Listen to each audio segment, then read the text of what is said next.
Good evening सबको। Good evening students.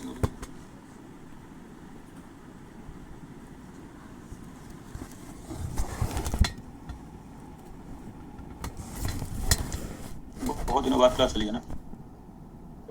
Good evening सबको। Start करते हैं हम लोग क्लास। हमारा क्लास स्टार्ट होगा जे कपलिंग से। सो लास्ट क्लास में हम लोगों ने बात किया था, जय हिंद निवेदन नंदा। स्टार्ट करते हैं हम लोग। जे कपलिंग पर हमारी डिस्कशन हो रही थी, डिस्कशन हमारा। और जे कपलिंग में हमने बात किया कि in the case of J coupling हमारा जो डोमिनेटिंग नेचर होगा वो होगा जो हमारे पास एलएस कपलिंग फोर्सेज हैं, स्पिन ऑर्बिट फोर्सेज हैं, दो forces are dominating over the Coulombic interaction and spin exchange interaction. जो हमारा स्पिन ऑर्बिट इंटरेक्शन है that will dominate over L interaction means orbital interaction, जिसको कि हम लोग बोल सकते हैं इलेक्ट्रोस्टैटिक इंटरेक्शन बिटवीन इलेक्ट्रॉन्स। तो इलेक्ट्रोस्टैटिक इंटरेक्शन जो दो इलेक्ट्रॉन्स के बीच में इलेक्ट्रोस्टैटिक इंटरेक्शन होगा और जो दोनों इलेक्ट्रॉन्स की स्पिन के बीच में इंटरेक्शन होगा, उन दोनों के ऊपर एलएस कपलिंग डोमिनेट करेगा। ठीक है, तो एलएस कपलिंग डोमिनेट करता है over the orbital means coulomb interaction and also spin exchange interaction. तो हम लोग यहाँ बात करते हैं इन जे कपलिंग। हम लोग यहाँ स्मॉल लेटर्स लिखते हैं, स्मॉल जे कैपिटल जे नहीं लिखते। स्मॉल जे मतलब इंडिविजुअल इलेक्ट्रॉन्स का जे वैल्यू, दूसरे इलेक्ट्रॉन का जे वैल्यू। तो दो इलेक्ट्रॉन्स के लिए अगर मान लो हमें करना हो तो एक इलेक्ट्रॉन का जे दूसरे का जे, मतलब एक हो सकता है J1, एक हो सकता है J2। इसका नाम देते हैं हम लोग J coupling of two electrons. So J coupling, in J coupling आपको ध्यान रखना है spin orbit forces, spin orbit interaction और spin orbit forces in J coupling. Spin orbit interaction is dominating, interactions are dominating over the Coulomb interaction। Coulomb interaction का मतलब है orbital interaction. एक orbit का इलेक्ट्रॉन दूसरे ऑर्बिट के electron के साथ इंटरेक्शन करेगा तो उसको हम लोग बोलते हैं ऑर्बिटल इंटरेक्शन और Coulomb इंटरेक्शन। सो इलेक्ट्रॉन्स के बीच में Coulomb इंटरेक्शन और इलेक्ट्रॉन के स्पिन्स के बीच में ऑर्बिटल मोशन के कारण Coulomb interaction and spin exchange interaction due to their spin motion, spin exchange interaction। so electrons के लिए अगर जे कपलिंग अप्लाई करना है वो तभी अप्लाई कर सकते हैं जब हमारा एटॉमिक नंबर लार्ज हो जाए, न्यूक्लियर चार्ज लार्ज हो जाए। So in presence of large nuclear charge a large spin orbit interaction force will be observe.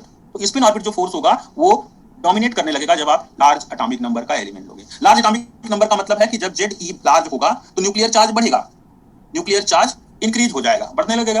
तो न्यूक्लियर चार्ज जब बढ़ेगा तो न्यूक्लियर चार्ज के थ्रू जो मोशन है, अगर मान लो हमने पहले बात किया था, आपको याद होगा स्पिन ऑर्बिट में कि इलेक्ट्रॉन को हम लोग रेस्ट में मान रहे थे, electron at rest, and consider कर रहे थे कि न्यूक्लियस जो है वो मोशन कर रहा है, इलेक्ट्रॉन यहाँ किसी पॉइंट पर स्थिर है, एक पॉइंट पर इलेक्ट्रॉन रेस्ट में है और न्यूक्लियस रिवॉल्व कर रहा है। तो न्यूक्लियर के रिवॉल्व करने से, न्यूक्लियस के रिवॉल्व करने से और जो इलेक्ट्रॉन यहाँ पर प्रेजेंट है, तो orbital motion of nucleus and यहाँ पर इलेक्ट्रॉन क्या करेगा, इलेक्ट्रॉन के चार्ज के कारण जो यहाँ पर इसका स्पिन मोशन भी है और साथ साथ चार्ज भी है, तो इनके बीच में जो स्पिन ऑर्बिट फोर्स एग्जिस्ट करेगा that will have a large value. Spin orbit force जो इनके बीच में काम करेगा, स्पिन ऑर्बिट कपलिंग जो आएगी due to electronic and spin motion of orbital and spin motion of electron. तो उसको आप एक को करके रेस्ट में दूसरे को मोशन करता हुआ कंसीडर करते थे और उसके थ्रू आप बात करते हैं कि जब स्पिन ऑर्बिट फोर्स लार्ज हो गया तो जो अगर मान लो एक L1 है एक इलेक्ट्रॉन का, एक L2 है दूसरा इलेक्ट्रॉन, ठीक है, तो ऑर्बिटल मोशन इलेक्ट्रॉन का अगर होगा, दो ऑर्बिट में इलेक्ट्रॉन रिवॉल्व कर रहा है, दैट मींस कि उनके इलेक्ट्रॉनिक चार्जेस के बीच में मोशन हो रहा है। अगर एक ऑर्बिट में इलेक्ट्रॉन यहाँ है एक इलेक्ट्रॉन यहाँ है, इन दोनों के बीच में कोई ना कोई कूलम्ब इंटरेक्शन तो होगा ना, पूजा कूलम्ब इंटरेक्शन तो होगा ना इनके बीच में, इसको इग्नोर कर दें। वो अलग बात है, कूलम्ब इंटरेक्शन हो सकता है लॉन्ग रेंज हो, शॉर्ट रेंज हो, डिस्टेंस हो, वो डिपेंड करता है। बट दोनों इलेक्ट्रॉन के पास स्पिन भी है, एक इलेक्ट्रॉन स्पिन ऊपर होता है, एक का इलेक्ट्रॉन स्पिन नीचे हो सकता है, कोई भी स्पिन हो सकता है, अप डाउन। तो spin exchange interaction and electron के ऑर्बिटल मोशन से कूलम्ब इंटरेक्शन। तो कूलम्ब इंटरेक्शन, कभी इलेक्ट्रॉन दूर जा रहे हैं, कभी इलेक्ट्रॉन पास आ रहे हैं, तो अलग अलग ऑर्बिट में इलेक्ट्रॉन्स है मान लो, या एक ही ऑर्बिट में इलेक्ट्रॉन है, कहीं पर भी इलेक्ट्रॉन एग्जिस्ट कर सकता है। तो there will be Coulombic interaction as well as spin exchange interaction, और साथ साथ ऑर्बिटल और स्पिन एंगुलर मोमेंटम के बीच में कपलिंग भी होगी। तो यहाँ पर कपलिंग इफेक्ट लार्ज है, LS coupling, spin orbit coupling, उसका वैल्यू, उसका जो मैग्नीट्यूड है that will be larger because nuclear charge is now having a large value. Nuclear charge की जो वैल्यू है एटॉमिक नंबर बढ़ने पर बढ़ जाएगी, लोअर होने पर लोअर रहेगी, क्योंकि आप जानते हैं न्यूक्लियर चार्ज होता है Zt, और चार्ज जितना ज्यादा होगा मैग्नेटिक फील्ड उतना ही ज्यादा प्रोड्यूस होगा, मैग्नेटिक फील्ड उतना ही ज्यादा प्रोड्यूस होगा, है ना। तो जो न्यूक्लियर चार्ज की फील्ड में इलेक्ट्रॉन मूव कर रहा है उसके ऊपर ज्यादा मैग्नेटिक फील्ड, आप जानते हैं B इक्वल टू, आप अगर लिखें तो I delta L sin theta upon R square, इस तरह से लिखते थे। और एक Q का इलेक्ट्रिक फील्ड का भी फार्मूला होता था जिसमें Q upon R square 1/4 pi epsilon 0 लिखते थे। तो अगर इलेक्ट्रिक फील्ड और मैग्नेटिक फील्ड के बीच में, मैग्नेटिक फील्ड कैसे प्रोड्यूस हुआ, स्पिन मोशन से, इलेक्ट्रॉन स्पिन कर रहा है एंड साथ साथ चार्ज मोशन में है। और यहाँ इलेक्ट्रिक फील्ड का अगर बात करें तो एक चार्ज को आप रेस्ट में भी कंसीडर कर रहे हैं, तो चार्ज जब रेस्ट में रहता है तो इलेक्ट्रोस्टैटिक फोर्स माना जाएगा। तो यहाँ पर एक्चुअली इलेक्ट्रोमैग्नेटिक इंटरेक्शन है, एक इलेक्ट्रिक फील्ड प्रोड्यूस हो रही है, एक मैग्नेटिक फील्ड है वहां पर present due to motion of electron. तो इन दोनों में इंटरेक्शन के कारण ही स्पिन ऑर्बिट इंटरेक्शन आ रहा है। ठीक है, तो एक्चुअली ये मैग्नेटिक मोमेंट, इलेक्ट्रिक फील्ड दोनों का आपस में इंटरेक्शन है, और इसीलिए हम लोग कहते हैं जब चार्ज बढ़ेगा इलेक्ट्रिक फील्ड बढ़ेगा, इलेक्ट्रिक फील्ड बढ़ेगा या कह सकते हो चार्ज बढ़ेगा तो वहां पर हमारा जो करंट है, करंट की वैल्यू भी इंक्रीज होगी। तो दोनों एक दूसरे से रिलेटेड ही है, चाहे उसमें चार्ज बढ़ने की बात करें या इलेक्ट्रिक फील्ड बढ़ने की बात करें या करंट बढ़ने की बात करें या साथ में मैग्नेटिक फील्ड बढ़ने की, सभी एक दूसरे से प्रोपोर्शनलिटी में बढ़ते हैं, लार्ज होता है। इसलिए न्यूक्लियर चार्ज इंक्रीज करना मतलब एलएस ऑर्बिट इंटरेक्शन जो है, स्पिन ऑर्बिट इंटरेक्शन, उसको बढ़ाना।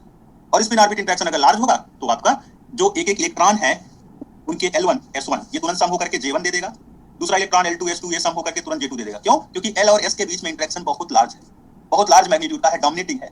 तो एक एक इलेक्ट्रॉन का जो स्पिन ऑर्बिट इंटरेक्शन है वो उसको J1 J2 और फिर बाद में कैपिटल J निकालने के लिए पूरे एटम के लिए तो आप क्या करेंगे, J1 J2 J3 जितने इलेक्ट्रॉन है सबको सम कर दीजिए, वेक्टर सम। तो इस तरह से वेक्टर सम जब करोगे तो आपको अलग अलग इलेक्ट्रॉन का orbital angular momentum, spin angular momentum करके आप उसका J1 J2 J3 निकालें एंड देन टोटल J निकालने के लिए आप J1 J2 J3 सभी इंडिविजुअल इलेक्ट्रॉन्स का कंबाइन कर दें। तो ये रूल एक तरीका बताता है आपको कि अगर J वैल्यू हमें पहले मिल जाए तब हम काम कर सकते हैं, सभी इलेक्ट्रॉन्स का J वैल्यू ही निकालें सबसे पहले। पिछले वाले तरीके में हमने देखा कि वहां पर LS कपलिंग इतना डोमिनेटिंग नहीं था, वहां पर क्या डोमिनेट कर रहा था, orbital orbital motion. Orbital orbital का मतलब इलेक्ट्रोस्टैटिक इंटरेक्शन हावी था, इलेक्ट्रोस्टैटिक इंटरेक्शन वहां डोमिनेट कर रहा था, इसलिए एक इलेक्ट्रॉन का L1 दूसरे इलेक्ट्रॉन के L2 के साथ तुरंत कंबाइन हो गया। स्पिन स्पिन एक्सचेंज इंटरेक्शन भी वहां पर डोमिनेटिंग था, इसलिए एक इलेक्ट्रॉन का S1 दूसरे इलेक्ट्रॉन के S2 के साथ तुरंत कंबाइन हो गया। ठीक है, अब इससे कैपिटल L मिला, इससे कैपिटल S मिला और हमने J निकाल लिया L प्लस S से। क्योंकि L प्लस S सबसे लास्ट में अप्लाई कर रहा हूं, इसका मतलब ये डोमिनेटिंग फोर्स नहीं है, डोमिनेटिंग जो होगा वो सबसे पहले कंबाइन कर देगा। तो अगर ऑर्बिटल ऑर्बिटल इंटरेक्शन ज्यादा डोमिनेटिंग है तो इलेक्ट्रॉन्स के ऑर्बिटल एंगुलर मोमेंटम सबसे पहले ऐड हो जाएंगे। जैसा कि J कपलिंग में हम देख रहे हैं कि यहाँ पर स्पिन ऑर्बिट फोर्सेज लार्ज है, डोमिनेटिंग है, इसलिए इंडिविजुअल एक एक इलेक्ट्रॉन का स्पिन और ऑर्बिट कपलिंग हो जाएगा, कपल हो जाएगा, स्पिन ऑर्बिट एंगुलर मोमेंटम्स दोनों एंगुलर मोमेंटम कंबाइन होकर के J1 J2 J3 अलग अलग इलेक्ट्रॉन्स का दे देंगे। चलिए आगे हम लोग बात करते हैं इस पर। So Coulomb interaction and spin exchange interaction. Okay, so now for example अभी कल हम लोग कल की बात पिछली लास्ट क्लास में हम लोगों ने बात किया था कि जो L1 S1 इस तरह से अगर हम लोग कंसीडर कर लें तो अगर हमारे पास 2 electrons, let us consider we have given 2 electron, हमें 2 इलेक्ट्रॉन दिया जाता है। ठीक है, लेट फॉर एग्जांपल के लिए लिख रहा हूं मैं, for example let we have 2 electrons और फर्स्ट पहले इलेक्ट्रॉन के लिए हमने J1 निकाल लिया। J1 कैसे निकाला, J1 is equal to L1 plus S1। ठीक है, ये तो हो गया vector form. Vector form vector angular momentum के लिए होगा, एंगुलर मोमेंटम वेक्टर J1 निकालना है तो L1 और S1 को वेक्टर फॉर्म में सम कर देना होगा। लेकिन अगर हम लोग क्वांटम नंबर पर बात करें तो क्वांटम नंबर J1 की वैल्यू क्या होगी, L1 plus S1 to L1 minus S1। ये है स्केलर फॉर्म, स्केलर मतलब आप एक तरह से कह सकते हो क्वांटम नंबर के लिए, तो ये है स्केलर फॉर्म। स्केलर फॉर्म में हमने एच कट नहीं लगाया है, दैट मींस कि ये नंबर्स के बीच में समेशन किया गया, ओनली इंटीजर्स। आप हाफ इंटीजर ले सकते हो या फिर फुल इंटीजर, पूरी तरह से इंटीजर्स ले सकते हो। तो ये वैल्यू जो मिल रही है L1 माइनस, एक मिनट यहाँ पर S1 होगा, यस L1 माइनस S1। तो ये पहले इलेक्ट्रॉन का है तो L1 माइनस S1 और L1 प्लस S1 इनके बीच में ये वैल्यूज लाई करेंगे। ठीक है, ये है स्केलर फॉर्म। 2 फॉर्म लिख रहा हूं मैं, एक है एंगुलर मोमेंटम के लिए और एक है क्वांटम नंबर के लिए। फॉर फर्स्ट इलेक्ट्रॉन यहाँ लिखना चाहिए मुझे, फॉर सेकेंड इलेक्ट्रॉन, सपोज हमें दूसरा इलेक्ट्रॉन भी मिल जाए तो दूसरे इलेक्ट्रॉन के लिए J2 निकालेंगे, that J2 will be L2 plus S2, L2 plus S2 ये वेक्टर फॉर्म है। और क्वांटम नंबर के लिए स्केलर फॉर्म लिख सकते हैं हम लोग, J2 इज इक्वल टू, यहाँ वेक्टर साइन लिखा है मतलब वो क्वांटम नंबर नहीं है, वेक्टर है, L2 plus S2 to L2 minus S2। तो हम लोग स्केलर फॉर्म वही लिख रहे हैं जहाँ इंटीजर्स लिखा हुआ है, हमने क्वांटम नंबर्स लिखा हुआ है, उसी में मैं स्केलर फॉर्म लिख रहा हूँ और क्वांटम नंबर्स। एक्चुअली वो भी एक तरह से वेक्टर फॉर्म ही है, लेकिन in the terms of scalar quantities, जिसको कि हम लोग यहाँ पर क्वांटम नंबर बोल रहे हैं। Scalar quantities are quantum numbers, J1 J2 J3 S1 S2 S3 L1 L2 L3, these are just integers और हाफ इंटीजर्स। तो ये दोनों इलेक्ट्रॉन्स के लिए हमने यहाँ पर J1 J2 पा लिया, कैलकुलेट कर लिया। ठीक है, सो नाउ अब हमारा टास्क आता है कि ये तो हमने अभी जो डोमिनेटिंग फोर्स था उसको अप्लाई करते हुए J1 J2 of different electrons calculate कर लिया। नाउ टोटल रिजल्टेंट क्या होगा, total resultant angular momentum, resultant angular momentum क्या होगा, total resultant angular momentum will be vector J होगा टोटल रिजल्टेंट, कैपिटल लिख रहा हूं मतलब पूरे एटम के लिए लिख रहा हूं, this is for complete one atom.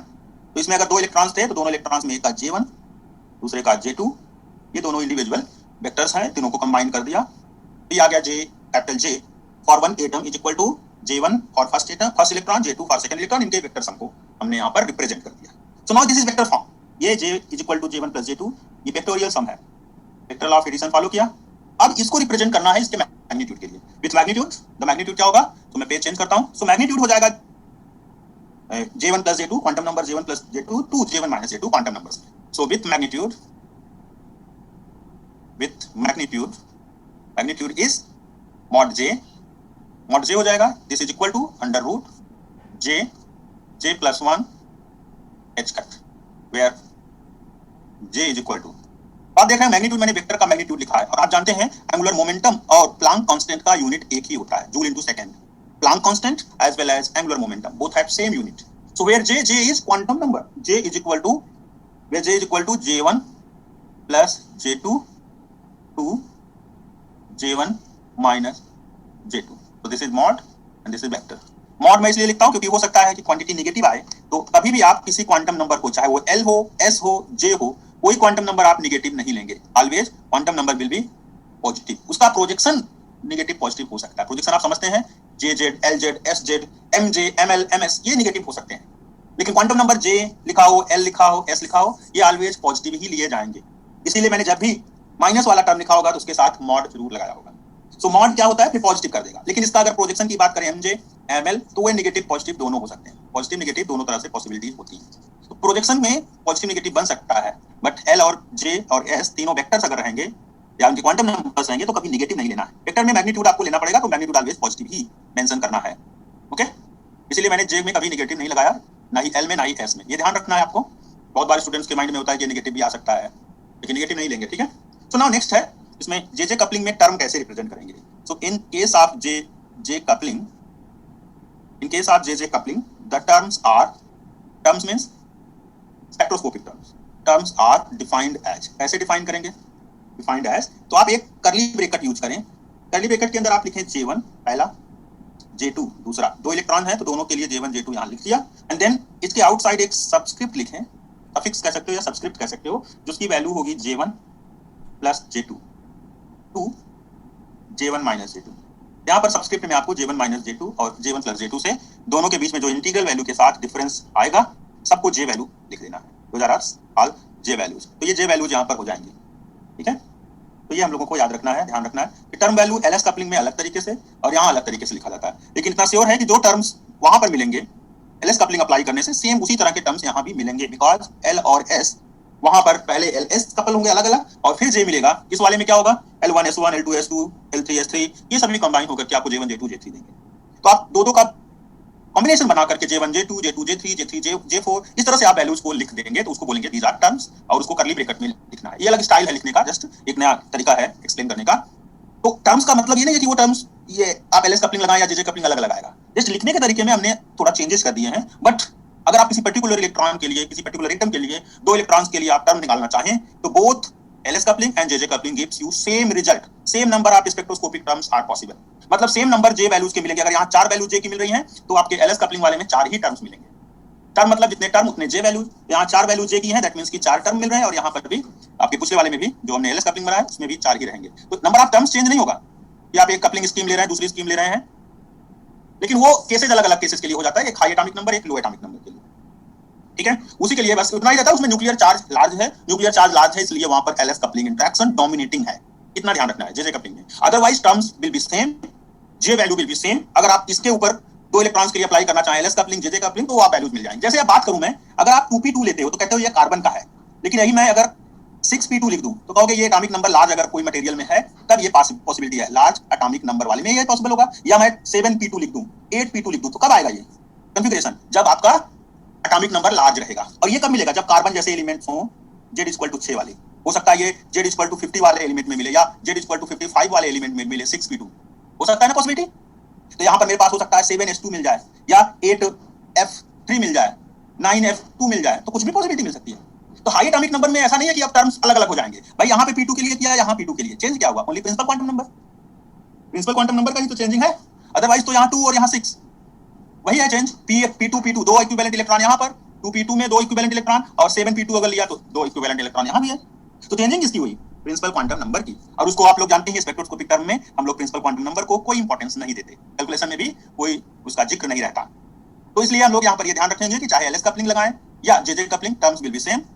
और इस बात को आपको ध्यान रखना है कि वो जस्ट एक चेंजिंग है कि लोअर एटॉमिक नंबर या हाई एटॉमिक नंबर में ये टर्म्स हमें, ये तरीका, ये हमें मेथड अप्लाई करना होता है, ठीक है। तो कैलकुलेशन का प्रोसेस थोड़ा सा डिफर कर जाता है। चलिए क्वेश्चंस देखते हैं हम लोग, इतना तक अप्लाई करने के लिए जरूरी रहेगा। So now we are having few questions. Question है सबसे पहले क्वेश्चन डेट 2005 में, इसका सॉल्यूशन देखें। क्वेश्चन में दिया है two electron atomic system having orbital and spin angular momenta.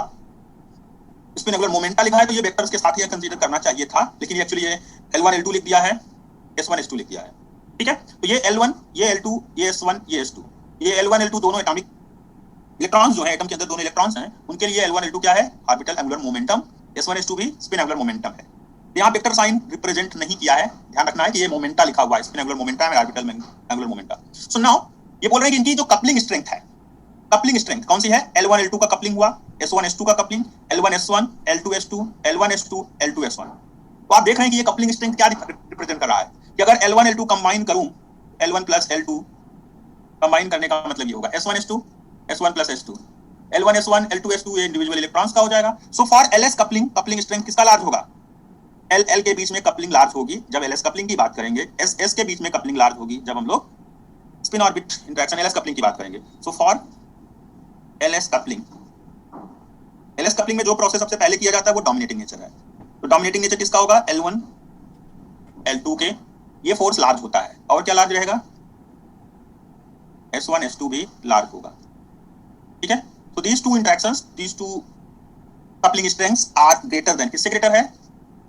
Individual electrons के L1 S1 के समेशन से, कपलिंग से। तो coupling strength of L1 S1 means individual electron का L1 S1 कंबाइन हो तो ये कपलिंग स्ट्रेंथ आएगी। तो ये स्मॉलर होगा इस केस में जब LS कपलिंग की बात करेंगे। तो यहाँ L2 S2, यही भी पढ़ा है, इंडिविजुअल इलेक्ट्रॉन्स का orbital angular momentum due to electrostatic interaction, ये डोमिनेट करेगा। कपलिंग स्ट्रेंथ इसकी लार्ज होगी जब LS कपलिंग करेंगे। S1 S2 मतलब spin exchange interaction is dominating, इसके ऊपर L और S की इंटरेक्शन, इंडिविजुअल इलेक्ट्रॉन्स के बीच में जो LS इंटरेक्शन कपलिंग दे रहा है उसके कंपैरिजन में ऑर्बिटल स्पिन एक्सचेंज इंटरेक्शन ज्यादा लार्ज मैग्नीट्यूड के साथ अपीयर होगा। तो ये वैल्यू हमने LS कपलिंग के लिए लिख दी, ठीक है। नेक्स्ट है फॉर JJ कपलिंग।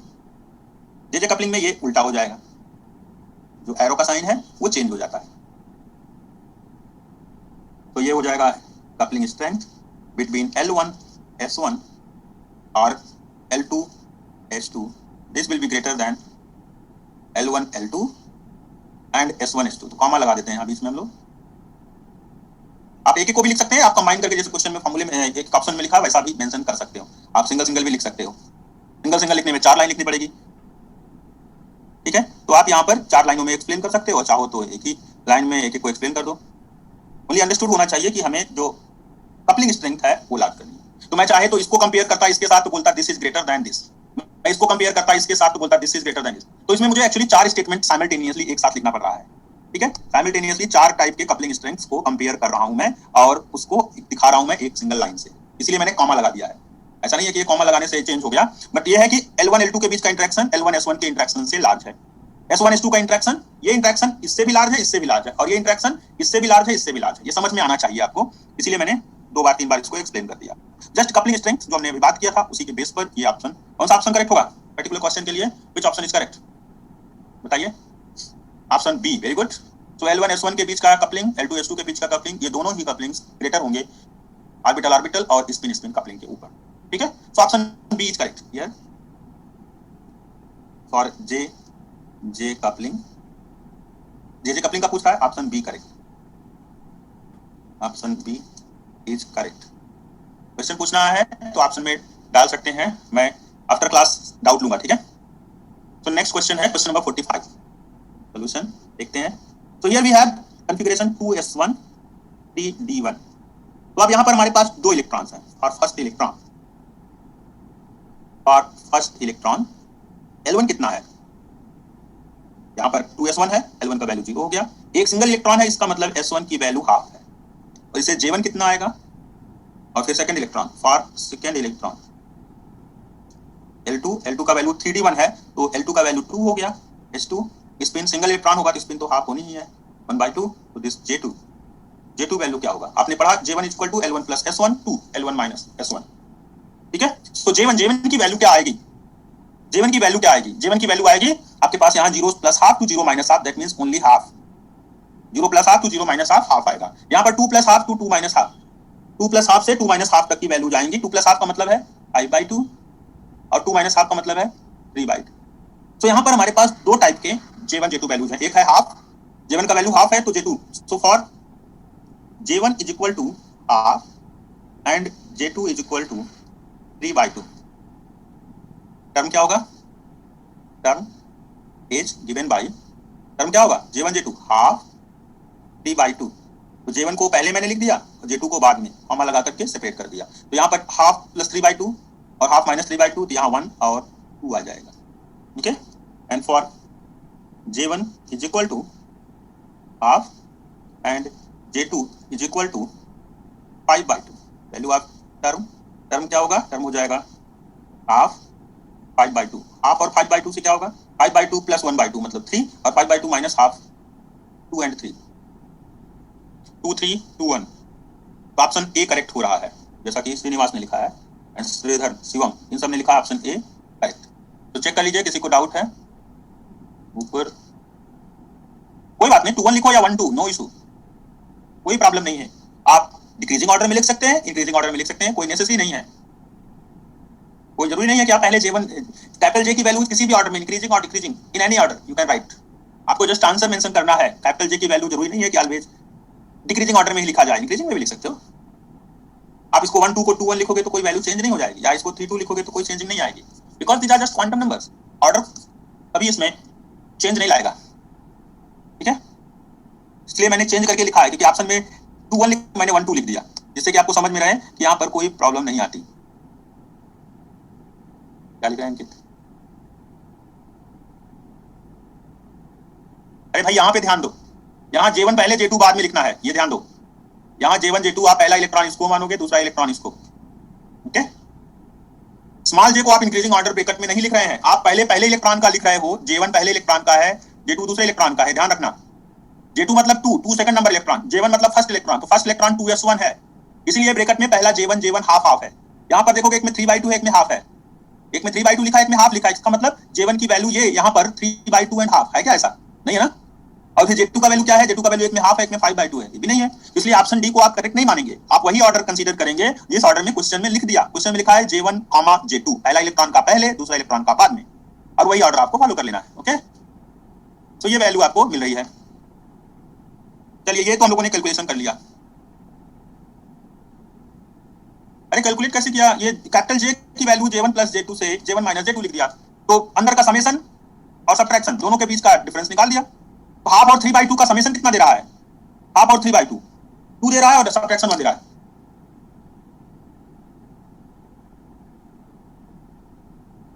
ठीक है, तो यहां पर जो हमें वैल्यूज मिल रही है, वैल्यूज, चलिए ठीक है। सो स्टूडेंट्स देखते हैं हम लोग, जनायद उसको सॉल्व करना पड़ता है। मैंने अभी कैपिटल J के लिए वैल्यू बताया J1 plus J2 to J1 minus J2, bracket में जो भी J1 J2 लिखा हुआ है उसका समेशन करें J1 प्लस J2 से J1 माइनस J2 तक, तो आपको वैल्यू मिल जाएगी 1 2 2 3।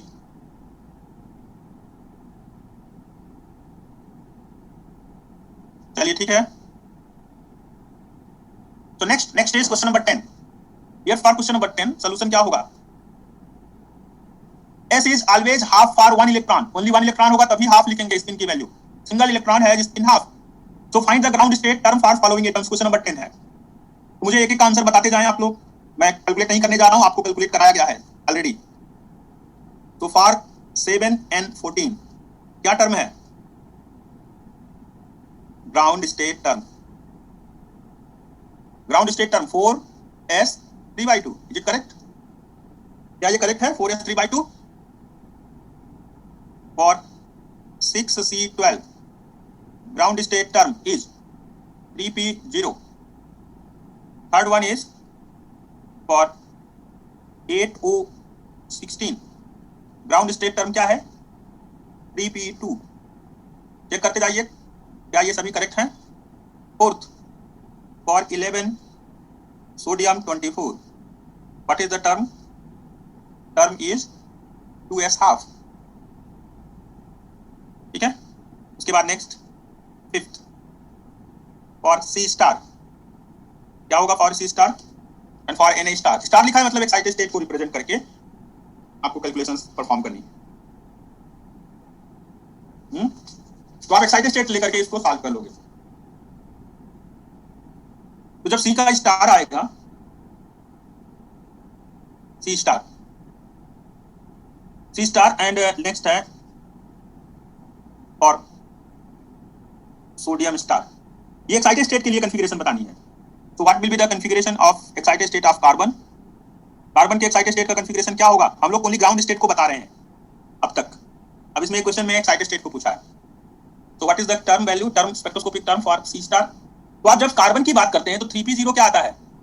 3p0 ग्राउंड स्टेट आता है. तो 3p0 के जस्ट ऊपर कौन सा स्टेट होगा कार्बन में? 3p1 है ना, 3p1. तो what is 3p1? 3p1 is the excited state of carbon. तो कार्बन में स्टार लगा है मतलब वो एक्साइटेड स्टेट का कॉन्फ़िगरेशन टर्म पूछ रहा है, spectroscopic term. Sodium star, sodium के लिए अगर बात करें तो 2s हाफ के ऊपर क्या रहेगा? 2s हाफ के ऊपर 2p हाफ, 2p हाफ. और ऊपर अगर बात करें तो 2p 3/2 हो सकता है. यहां पर और ऊपर अगर बात करें तो 3p2 हो सकता है. 3p के ऊपर 3s1 हो सकता है. पॉसिबिलिटी किसी की भी हो सकती है, किसी भी एक्साइटेड स्टेट की. तो कार्बन के लिए जो एक्साइटेड स्टेट है वो 3p0 के जस्ट ऊपर एक्साइटेड स्टेट है 3p1 3p, क्योंकि इसमें हम लोग 2p2 ही कॉन्फ़िगरेशन ले रहे हैं. और टर्म पहले मिल रहा है, ग्राउंड स्टेट क्या मिल रहा है? 3p0. 3p0 के ऊपर कौन सा लेवल होगा? जब हम टर्म की बात करते हैं 3p0, फिर 3p1, फिर 3p2. ये ग्राउंड स्टेट अगर है तो ये एक्साइटेड स्टेट, ये और एक्साइटेड और एक्साइटेड और एक्साइटेड जाते रहोगे आप. तो सेवरल एक्साइटेड स्टेट्स मिल सकती हैं, लेकिन जस्ट हम लोग एक एक्साइटेड स्टेट अगर लिखना चाहें, 3p0 के ऊपर 3p1 स्टेट है, दैट मींस वो उसका एक्साइटेड स्टेट होगा. ऐसे ही 2s हाफ के जस्ट ऊपर 2p हाफ स्टेट बनेगा, 2p 3/2 स्टेट बनेगा. क्योंकि जब हम लोग 3s1 की बात करेंगे तो इसमें सिंगल टर्म मिलता है. We will have only single term 2s half. Nuclear की सेकंड एक्साइटेड स्टेट तो 1 बिलो होती है. न्यूक्लियर नहीं पढ़ रहे हैं आप, एटॉमिक पढ़ रहे हैं. हम लोग एटॉमिक पढ़ रहे हैं, एटॉमिक में ऊपर का स्टेट ही पॉसिबल होगा. देखिए चेंजिंग क्या आती है, कार्बन में 3p1 के जस्ट ऊपर 3p2 रहेगा, 3p0 इसके नीचे रहता है, और ये है आपका जे इंक्रीजिंग, एनर्जी इंक्रीजिंग. उन रूल के अकॉर्डिंग ये होता है, ये ground state, first excited, second excited state. ठीक है. तो जब हम लोग सिंगल टर्म की बात पाएंगे, जैसे हाइड्रोजन में हो गया, सोडियम में हो गया, तो हाइड्रोजन सोडियम में 3s1 स्टेट है. तो 3s1 से 3p1 में इलेक्ट्रॉन जब तक नहीं जाएगा आपको एक्साइटेड स्टेट नहीं मिलेगा. तो 3s1 का एक ही टर्म है 2s हाफ, और 3p1 का क्या टर्म है? 2p half and 2p 3/2. ठीक है. तो अगर ये लेस देन हाफ फील्ड है तो 2p हाफ 3p1 के लिए ग्राउंड स्टेट हो जाएगा. तो ये 2s हाफ ग्राउंड स्टेट होगा सोडियम का, और एक्साइटेड स्टेट हो जाएगा 2p हाफ. ध्यान रखना, सिंगल इलेक्ट्रॉन केस में एक्साइटेड स्टेट तभी मिलेगा जब इलेक्ट्रॉन उसके ऊपर वाले सबसेल में जंप करके पहुंच जाए. और जब भी दो इलेक्ट्रॉन वाले ट्रांजिशंस को हमें देखना होगा, दो इलेक्ट्रॉन्स के लिए, तो एक्साइटेड स्टेट्स उसमें आपको उनके स्पिन को, जैसे हम लोग पैरेलल स्पिन बना रहे हैं, 3 electron parallel spin, that means ये ग्राउंड स्टेट है. अगर 3 इलेक्ट्रॉन्स में 2 इलेक्ट्रॉन्स को पैरेलल, एक को एंटी पैरेलल कर दिया, इससे आपको एक्साइटेड स्टेट मिल जाएगी. ये ध्यान रखना है.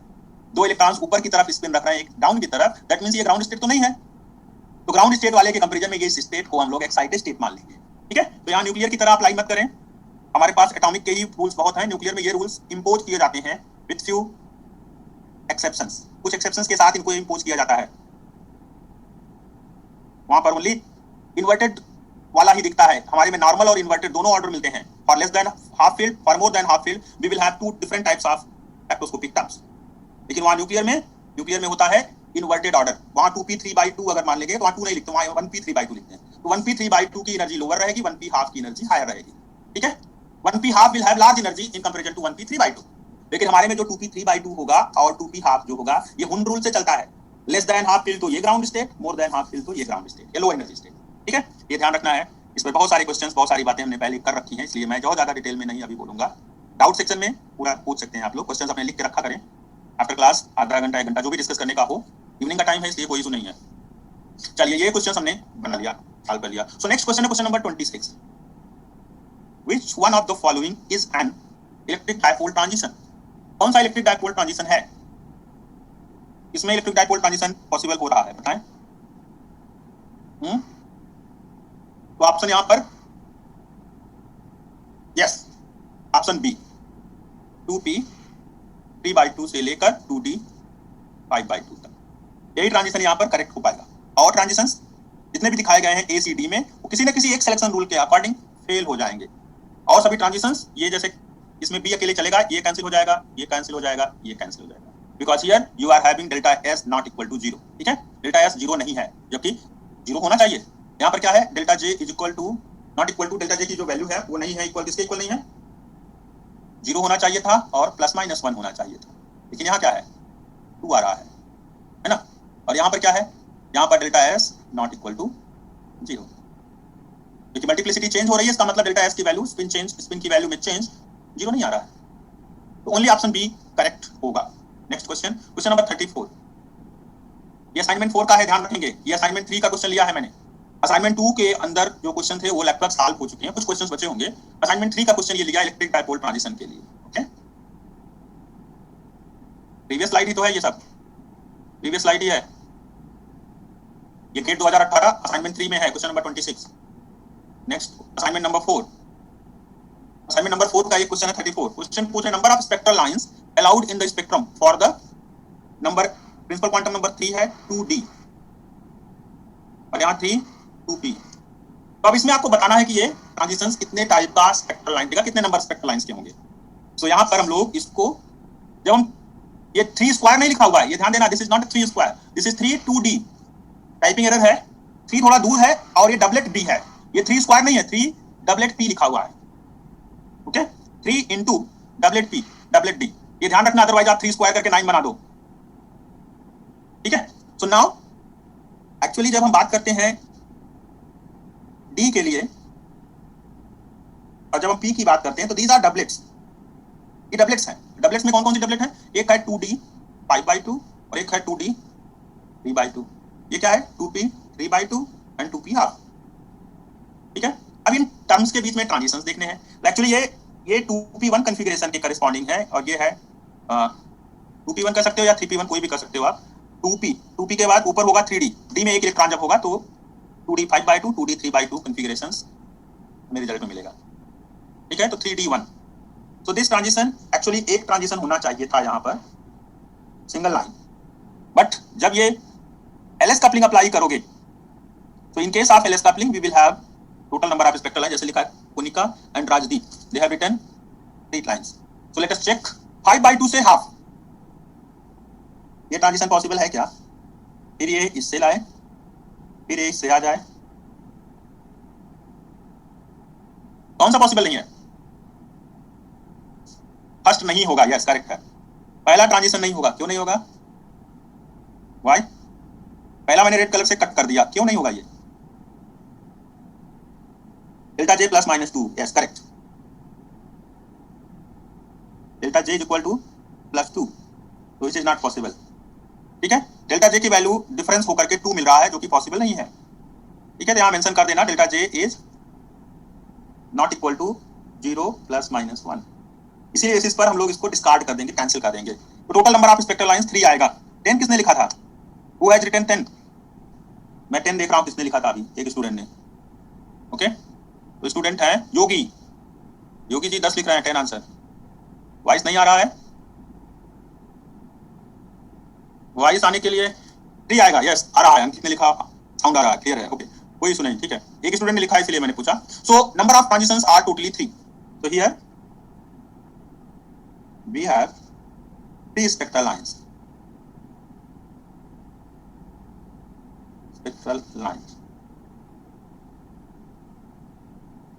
only 3 पॉसिबल है। दोनों के आगे 3 का क्या सिग्निफिकेंस है, अच्छा आप 3 का सिग्निफिकेंस पूछ रहे हैं, मैंने मिस्टेक थोड़ा सा किया है, यहाँ 3 नहीं बनाया, ये 3 है principal quantum number n × 2s + 1 Lj। तो फिजिकल सिग्निफिकेंस ये है कि प्रिंसिपल क्वांटम नंबर 3 यहाँ पर लिया गया है, Bunty Sharma, principal quantum number 3, मैंने वही गलती कर दिया था, यहाँ 2p1 लिखा था मैं, तो 3p1 से एक इलेक्ट्रॉन 3d1 में चला जाए, तो इस तरह के ट्रांजिशन के लिए यहाँ पर हम लोग स्पेक्ट्रल लाइंस का नंबर काउंट कर रहे हैं, स्पेक्ट्रल लाइंस कितनी होगी। Okay, so only 3 possible transitions take place. यहाँ इंटेंसिटी का रूल आगे आएगा, आगे क्लास में आएगा, अभी इंटेंसिटी रूल पे मैं डाइवर्ट नहीं कर रहा हूँ। ओके, इंटेंसिटी रूल आगे पढ़ेंगे हम लोग, अभी मैं इंटेंसिटी रूल पर नहीं ले जा रहा हूँ, डिस्कस करेंगे आगे। तो नेक्स्ट क्वेश्चन नंबर 32, डीजेनरेसी पूछ रहे हैं आपसे, डीजेनरेसी। जब भी हमें डिजनरेसी की जरूरत होगी, डिजनरेसी को हम लोग जी जे लिखते हैं। आप कहोगे जीजे तो हमने लैंडजी फैक्टर में भी लिखा है, कोई बात नहीं, सिंबल्स कई बार आपको लैंडजी फैक्टर का भी जीजे लिखना पड़ेगा और यहाँ पर डिजनरेसी के लिए भी जीजे लिखना पड़ेगा। फर्स्ट ट्रांजिशन कौन सा होगा? अरे फर्स्ट ट्रांजिशन आप एनर्जी इंक्रीजिंग में लिखते हो कि डिक्रीजिंग में लिखते हो, उससे फर्क पड़ेगा। यहाँ जिसका एनर्जी सबसे लोवेस्ट होगा वो फर्स्ट हो सकता है, लास्ट हो सकता है, डिपेंडिंग ऑन की स्पेक्ट्रम में आपको 3 लाइंस मिल रही हैं, 3 लाइंस मिल रही हैं, तो आप स्पेक्ट्रम में तीनों लाइंस में इंक्रीजिंग ऑर्डर में एनर्जी देख लो, किसकी एनर्जी लार्ज होगी, किसकी एनर्जी लोअर होगी इस ट्रांजिशन के लिए।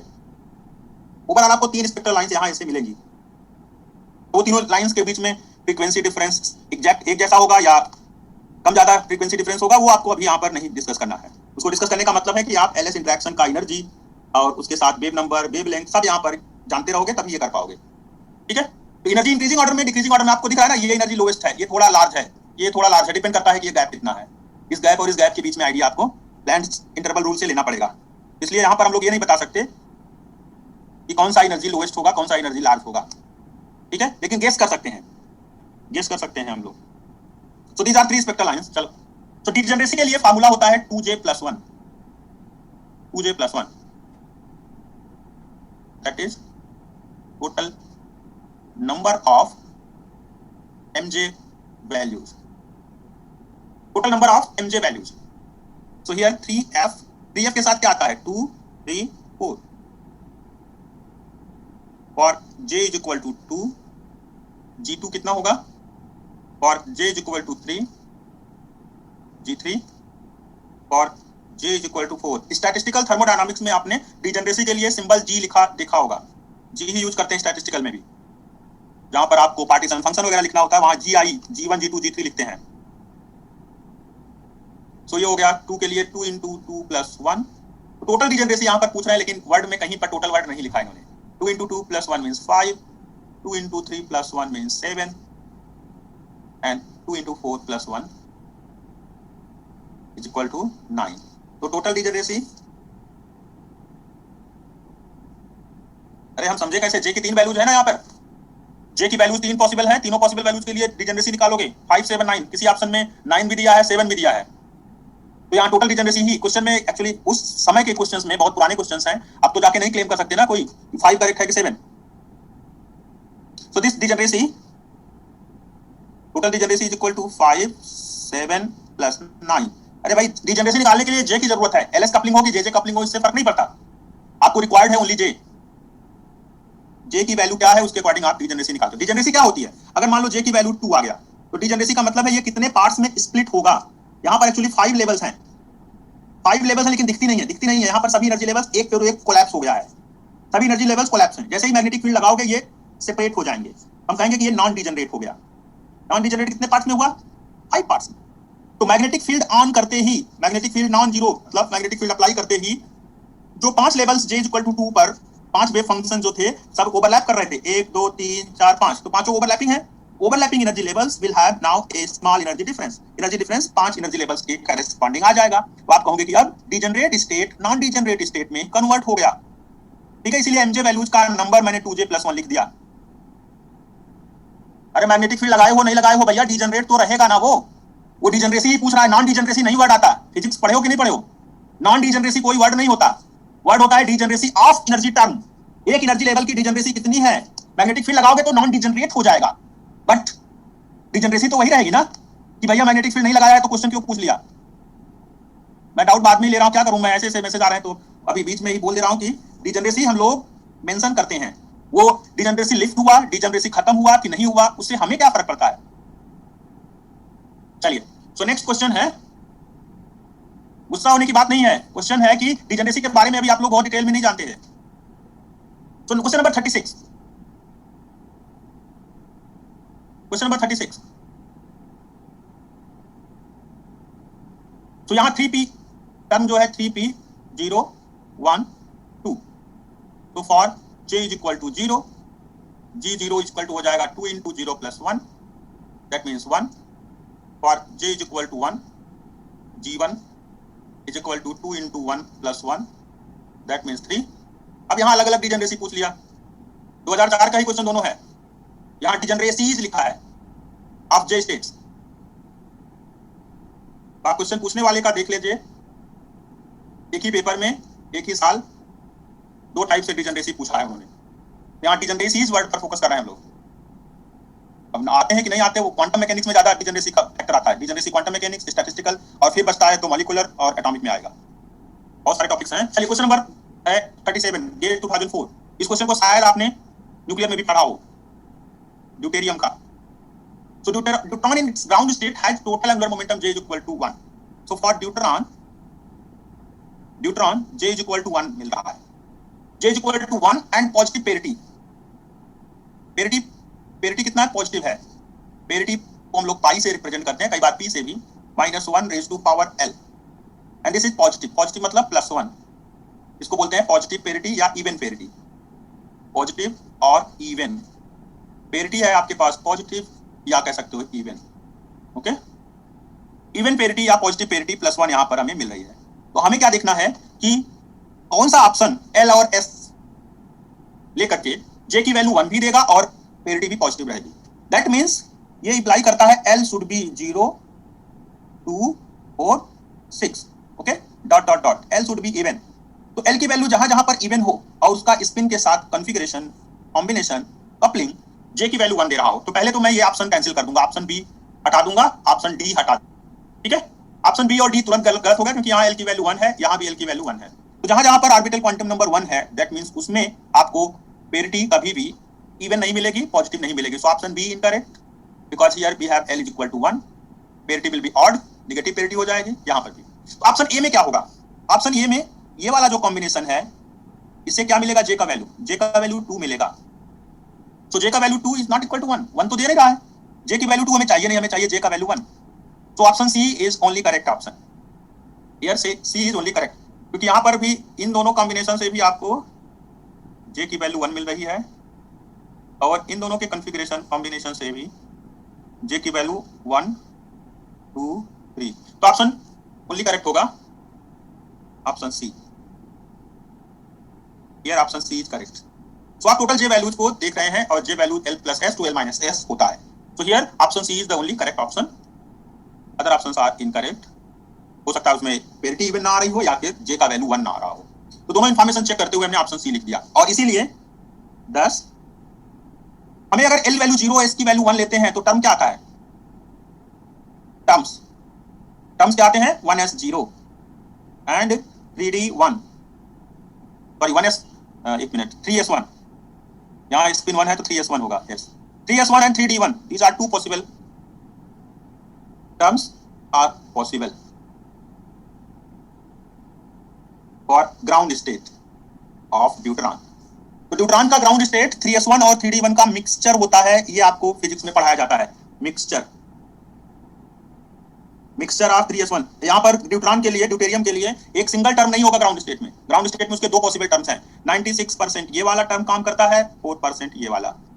ठीक है, तो 96 और 4% टोटल टर्म्स हो जाएगा 3s1 and 3d1। These are two possible terms for GS ground state of deuteron. तो ड्यूटरॉन का ग्राउंड स्टेट इन दोनों टर्म्स का मिक्सचर है, कॉम्बिनेशन है। ठीक है, ये आपको फिजिक्स में, न्यूक्लियर में भी पढ़ाया जाएगा, जब आपको nuclear interaction, proton neutron interaction की बात बताई जाएगी। तो ठीक है, तो नाउ नेक्स्ट क्वेश्चन है next question number 52। In a hydrogen atom the accidental or Coulomb degeneracy. Solution, ये पूछने डिजनरेसी क्या होगी? Coulomb degeneracy. तो कूलम्ब डिजनरेसी और accidental degeneracy is number of states possible for n equal to 4। n equal to 4 के लिए जब हम कूलम्ब डिजनरेसी की बात करेंगे, सो कूलम्ब डिजनरेसी में ओनली ऑर्बिटल मोशन को इंक्लूड करना है, स्पिन को इंक्लूड नहीं करना। Coulomb degeneracy without including spin। मैंने पहले भी बोला है, कूलम्ब इंटरेक्शन का मतलब है only orbital motion, not spin motion. Spin motion coulomb degeneracy में इंक्लूड नहीं होगा। तो this will be n square. ठीक है, n स्क्वायर ओनली यहां पर कंसीडर करना है, 2n स्क्वायर नहीं ले सकते। तो जितने नंबर ऑफ स्टेट्स पॉसिबल होंगे किसी पर्टिकुलर स्टेट के करस्पॉन्डिंग, वो हो जाएगा degeneracy. So n equal to 4, fourth state में 16 इलेक्ट्रॉन हो सकते हैं n इक्वल टू 4 के लिए, तो 16 यहाँ पॉसिबिलिटी बनेगी। एक्चुअली यहाँ 32 लेना चाहिए, but that will B answer with spin. Include करोगे अगर स्पिन को, तब 32 आंसर आएगा, जो कि आप 2n स्क्वायर जानते हो। तो डिजनरेसी जो एक्चुअली डिजनरेसी का फार्मूला है, degeneracy with spin. with spin is equal to 2n square. So 2n square accidental और Coulomb degeneracy word by word ये दोनों सेम है. इसको पहले के टाइम पर एक्सीडेंटल डिजनरेसी भी बोला जाता रहा है. Without taking spin motion into consideration you will have only orbital motion and due to orbital motion only coulomb degeneracy will be observed. तो टोटल 16 जैसे आप बात करते हो n इज इक्वल टू 2, इसके करस्पॉन्डिंग डिजनरेसी क्या होगी? डिजनरेसी हो जाती है 2 स्क्वायर मतलब 4. 4 कैसे होता है? ये लिखते हो NLML, तो लिखते हो 2 0 0 2 1 2 1 प्लस 1 2 1 माइनस 1 2 1 0. ये 3 तो हो गया L इक्वल टू 1 के लिए और ये हो गया L इक्वल टू 0 के लिए. ठीक है. तो जब n की वैल्यू 2 पाते हैं आप तो उसके करस्पॉन्डिंग डिजनरेसी होती है 4. ये जब quantum theory of hydrogen atom पढ़ाया जाएगा, quantum theory of hydrogen atom, जब ये डिस्कस करेंगे टॉपिक तो आपको साई NLML इसके बारे में इंफॉर्मेशन दी जाएगी. जब n इक्वल टू 1 रहेगा तो ओनली वन स्टेट पॉसिबल होगी. स्पिन को इंक्लूड ना करेंगे नहीं करेंगे तो वन स्टेट, स्पिन इंक्लूड करोगे तो 2 स्टेट हो जाएगी, क्योंकि एक ms होगा प्लस हाफ और एक होगा ms माइनस हाफ के लिए. तो यहाँ स्पिन को इंक्लूड नहीं करके आपको डिजनरेसी बतानी है, तो इसमें 2 मल्टीप्लिकेशन नहीं करेंगे क्योंकि सभी इलेक्ट्रॉन्स के लिए ms की value either plus half minus half, इसलिए नंबर ऑफ स्टेट्स 2 टाइम्स बढ़ जाता है और फार्मूला 2n स्क्वायर हो जाता है. ठीक है. सो quantum theory of hydrogen atom में आपको ये सभी बातें बताई जाएंगी बाय टेकिंग स्फेरिकल सिमेट्री. आप देखते हो y lm समथिंग, वो l और ml के लिए फार्मूला बनाया जाता है, वो सब कुछ आपको इंक्लूड करेंगे टीचर जब आपको हाइड्रोजन एटम पढ़ाएंगे. ठीक है. वहाँ रेडियल पार्ट और थीटा फाई ये सभी कैलकुलेशन किए जाएंगे वेव फंक्शन के लिए. तो मैं अभी उसके ज्यादा डिटेल में नहीं जा रहा हूँ. Only coulomb degeneracy n square और स्पिन इंक्लूड करके अगर बात करोगे तो इसको कहोगे टोटल डिजनरेसी. टोटल डिजनरेसी हो जाएगा 2 into 4 square and that will be 32. Actually 32 answer होना चाहिए, बट यहाँ कूलम्ब लिखा हुआ है, that means you have to consider only orbital motion. So 16 answer हो जाएगा. ओके. Next question number 55. अब ये क्वेश्चन हमारे में क्यों घुसा रखा है असाइनमेंट में ये नहीं समझ में आता. यहाँ पर है स्पेशियल पार्ट जिसमें डिस्टेंस हो 2 इलेक्ट्रॉन्स का है. एक इलेक्ट्रॉन के लिए ये है इट और एक है ब्रे. तो ब्रैकेट जैसे हम लोग लिखते हैं ना, ब्रैकेट इस तरह से एक यहाँ लगा देते हैं, जिसको बोलते हैं ब्रैकेट. तो ब्रैकेट में एक ये नोटेशन भी होता है.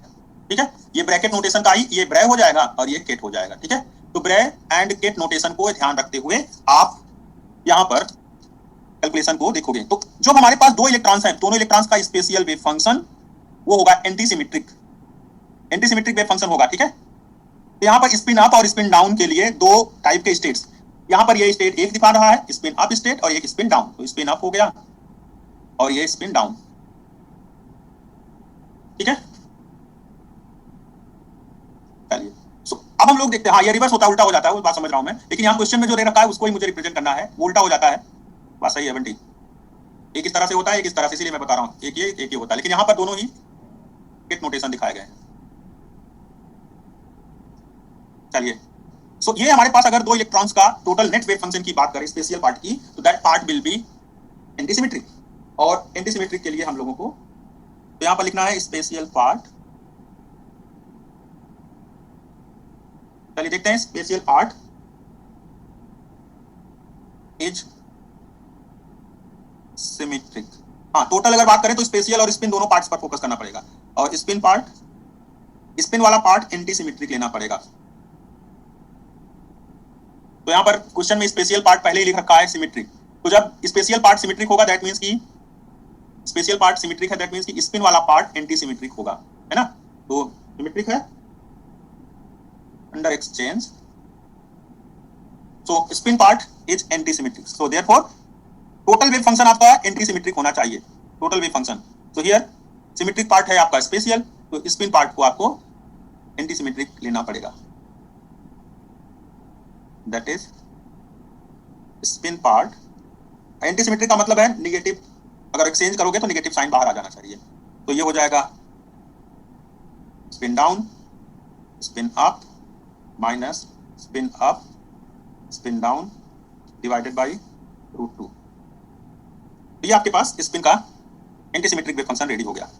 आपको नेट वेव फंक्शन हमेशा एंटीसिमेट्रिक चाहिए. टोटल वेव फंक्शन नेगेटिव होना चाहिए ड्यू टू एक्सचेंज. तो यहाँ पर अगर आप स्पिन वाले पार्ट को एंटीसिमेट्रिक बनाओगे तभी सिमेट्रिक और एंटीसिमेट्रिक, जैसे हम लोग प्लस और माइनस का मल्टीप्लिकेशन माइनस पाते हैं, इसका मतलब है कि यहाँ पर हमें माइनस तभी मिलेगा जब आप एक सिमेट्रिक एक एंटीसिमेट्रिक पार्ट को मल्टीप्लाई कर दोगे तो एंटीसिमेट्रिक हो जाएगा. तो जैसे हम लोग बात करते हैं कि प्लस मल्टीप्लाई किया माइनस क्वांटिटी के साथ, ओवरऑल नेगेटिव हो गया. यस, नॉर्मलाइजेशन कांस्टेंट के लिए √2 लिखा गया है, डिवाइडेड में √2, that means normalized wave functions है. तो ये नॉर्मलाइज्ड वेव फंक्शन के लिए ही हम लोग ये √2 डिवाइड कर रहे हैं।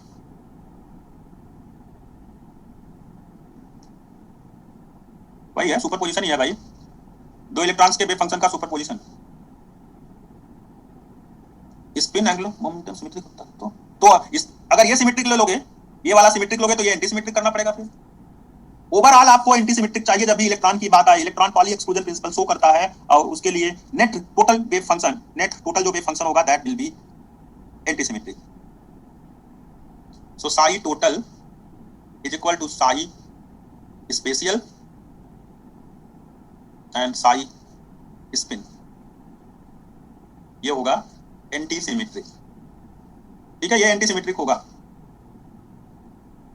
तो this one is anti symmetric, that means wave functions दोनों मल्टीप्लाई होकर के एंटी सिमेट्रिक बना देंगे अपना नेचर, और इसीलिए हम लोग यहाँ पर एक को सिमेट्रिक करेंगे तो दूसरा एंटी सिमेट्रिक हमें लेना ही पड़ेगा।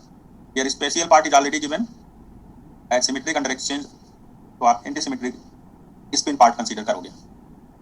ठीक है, दोनों वेव फंक्शंस का मल्टीप्लिकेशन ही साई टोटल हो जाएगा। वेव फंक्शंस मल्टीप्लाई होते हैं। हाँ, वो बात अलग है, आप फर्मियान्स में एंटी सिमेट्रिक लगाते हो फर्मी पार्टिकल्स के लिए, वो आपको बताया जाएगा जब आप स्टैटिस्टिकल पढ़ोगे। ये वाला ऑप्शन सी है। बता तो दिया, √2 इसलिए आता है क्योंकि नॉर्मलाइजेशन करते हैं हम लोग, नॉर्मलाइज करते हैं। नॉर्मलाइज मतलब साई स्टार साई को अगर लेकर के प्रोबेबिलिटी डेंसिटी निकालें तो उसकी वैल्यू 1 आनी चाहिए। चलिए next, option C correct. So next है question number 56। Now question number 56।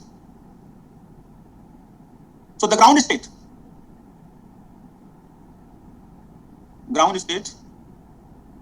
कहाँ का पोर्शन है हमारे असाइनमेंट में घुसा दिया है। आइडेंटिकल पार्टिकल का है, एलिमेंट्री पार्टिकल का है, बहुत सारे सब्जेक्ट आप लोग पढ़ते रहते हो। सो ना ground state for carbon atom ये गिवन है 1s2 2s2 2p2। और ग्राउंड स्टेट टर्म क्या आता है? ग्राउंड स्टेट टर्म आता है आपके पास ट्रिपलेट P0। ट्रिपलेट P0 तो आप पूछ रहे हैं क्वेश्चन में फर्स्ट एक्साइटेड स्टेट कैसे मिलेगा, how will you find first excited state. तो टोटल टर्म्स क्या आते हैं? टर्म्स जब आप बात करते हैं तो टर्म्स में आता है, एक टर्म का नाम है 3p0, अगले टर्म का नाम है 3p1 और फिर एक टर्म आता है 3p2। ठीक है, उसके ऊपर रहता है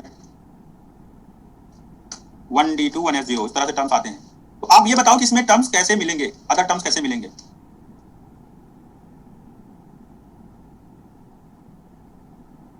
तो अगर ये ग्राउंड स्टेट को रिप्रेजेंट करता हुआ हमारा 3p0 है तो 3p1 क्या है, 3p2 क्या है, और इसके ऊपर 1d2 एंड 1s0 ये क्या रिप्रेजेंट कर रहे हैं?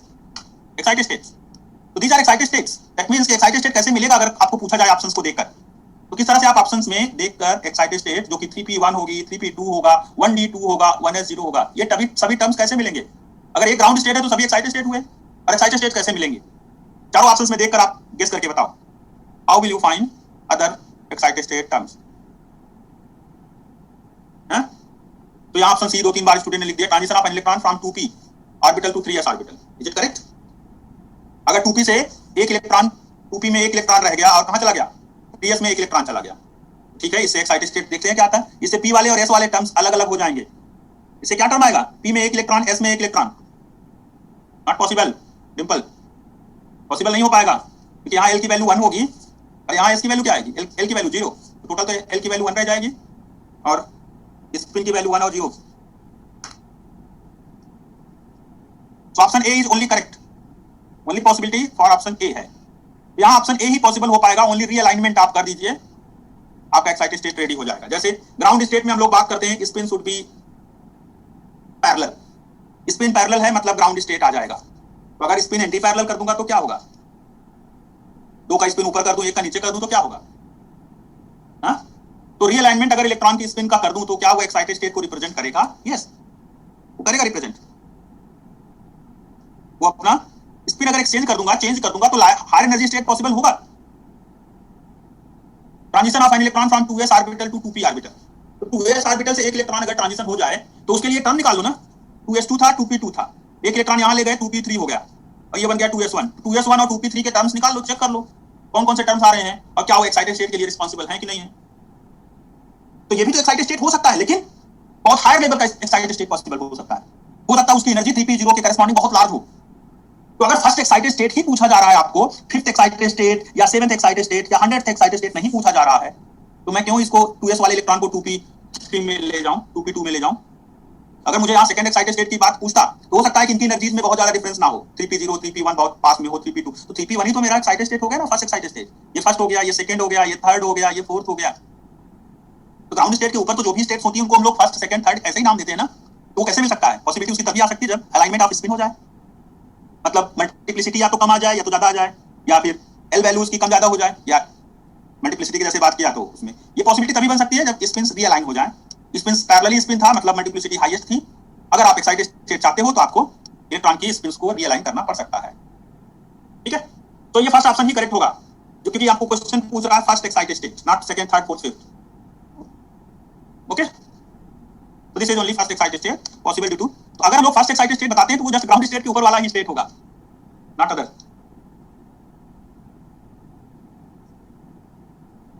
यहां पर आप लिख सकते हो first excited state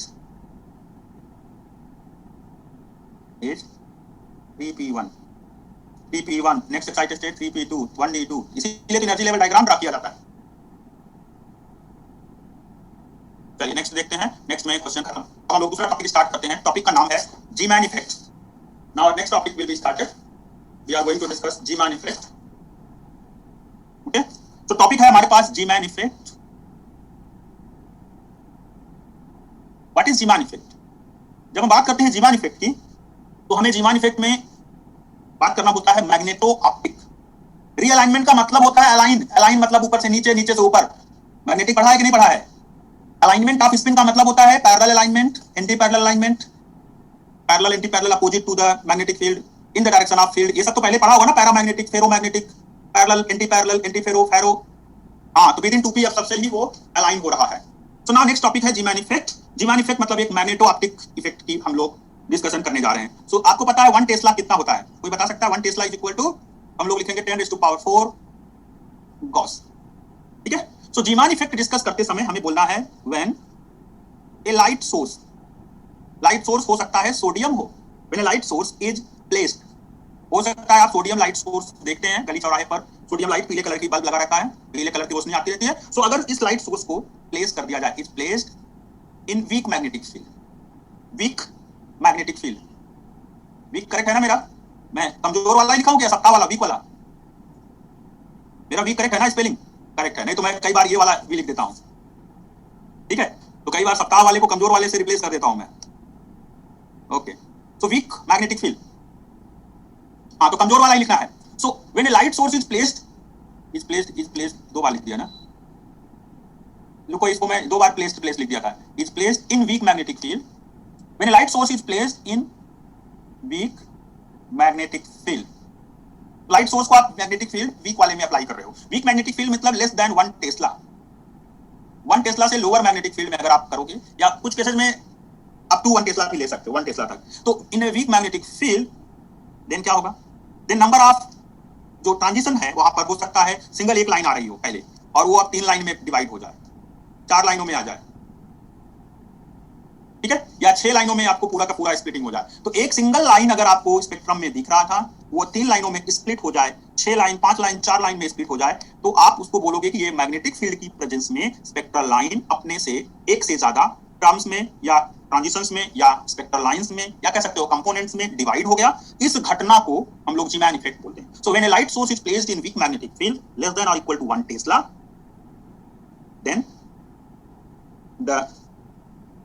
then the spectral lines emitted by atom, then the spectral lines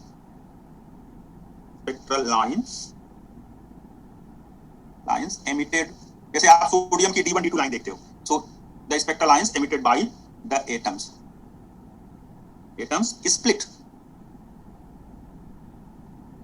हाँ इंटेंसिटी तो डिस्ट्रीब्यूट होना ही है, split into a number of components, कुछ कंपोनेंट्स में ये स्प्लिट हो जाएगा। So this phenomenon of splitting is known as Zeeman effect. So this phenomenon is known as Zeeman effect. So Zeeman effect is actually splitting of spectral line in the presence of magnetic field, weak magnetic field. Week magnetic field में एक spectral lines का कई spectral lines में divide हो जाना, split हो जाना ही Zeeman effect कहा जाता है, is known as Zeeman effect. Okay, तो जीमान इफेक्ट स्प्लिटिंग को एक्सप्लेन करने के लिए हम लोग यहाँ यूज करते हैं। अप्लाइड होना चाहिए weak magnetic field, weak magnetic field को ही हम लोग यहाँ अप्लाई करेंगे, लेस देन 1 टेस्ला या अप्रोक्सीमेटली 1 टेस्ला भी चलेगा, ठीक है। So now types of Zeeman effect, types of Zeeman effect. Higher के लिए पास्टन बैक इफेक्ट होता है, ठीक है। आप बोलोगे कि स्ट्रॉन्ग मैग्नेटिक फील्ड होता तो क्या होता, तब हम लोग बोलते हैं कि वो है पास्टन बैक। साइंटिस्ट अलग हो जाते हैं, बस इतना ही ध्यान रखना है। पास्टन बैक नाम का साइंटिस्ट, पास्टन और बैक दो साइंटिस्ट का नाम आ जाएगा जब स्ट्रॉन्ग मैग्नेटिक फील्ड हम लोग कंसीडर करेंगे तो types of Zeeman effect, Paschen back का नाम बाद में लिखेंगे स्ट्रॉन्ग के लिए। तो टाइप ऑफ जीमान इफेक्ट की अगर हम बात करें तो here in the case of Zeeman effect we observe 2 effects. एक है नॉर्मल जीमान इफेक्ट, एक का नाम है, कोई भी ले सकते हो भाई जो ट्रांजिशन से आ रहा हो, इसमें 2 एनर्जी लेवल्स के बीच में ट्रांजिशन हो रहा हो, लाइट एमिट हो रहा हो, तो नॉर्मल जीमान इफेक्ट एक टाइप हो गया, नॉर्मल जीमान इफेक्ट। दूसरा टाइप हो गया एनोमलस, एनोमलस जीमान इफेक्ट। एक तो नॉर्मल जीमान इफेक्ट हो गया, एक हो गया एनोमलस। तो ये 2 टाइप के टॉपिक्स हैं, 2 टाइप के पॉसिबिलिटीज हैं जिनको हमें 1 बाय 1 कंसीडर करना है, डिस्कस करना है।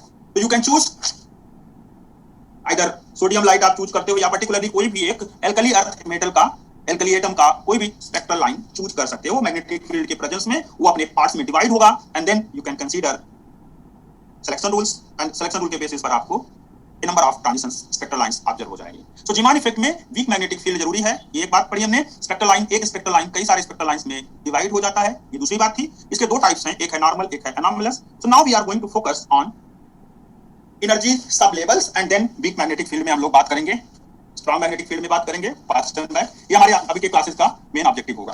तो सबसे पहले हम लोग एनर्जी सब लेवल्स पर बात कर लेते हैं।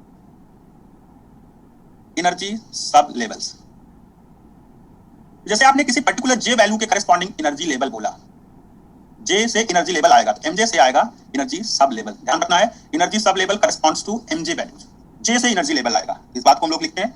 अगर करस्पॉन्डिंग टू एक टर्म, सिंगल टर्म अगर आपके पास दिया है तो वो एक एनर्जी लेवल्स को रिप्रेजेंट करता है।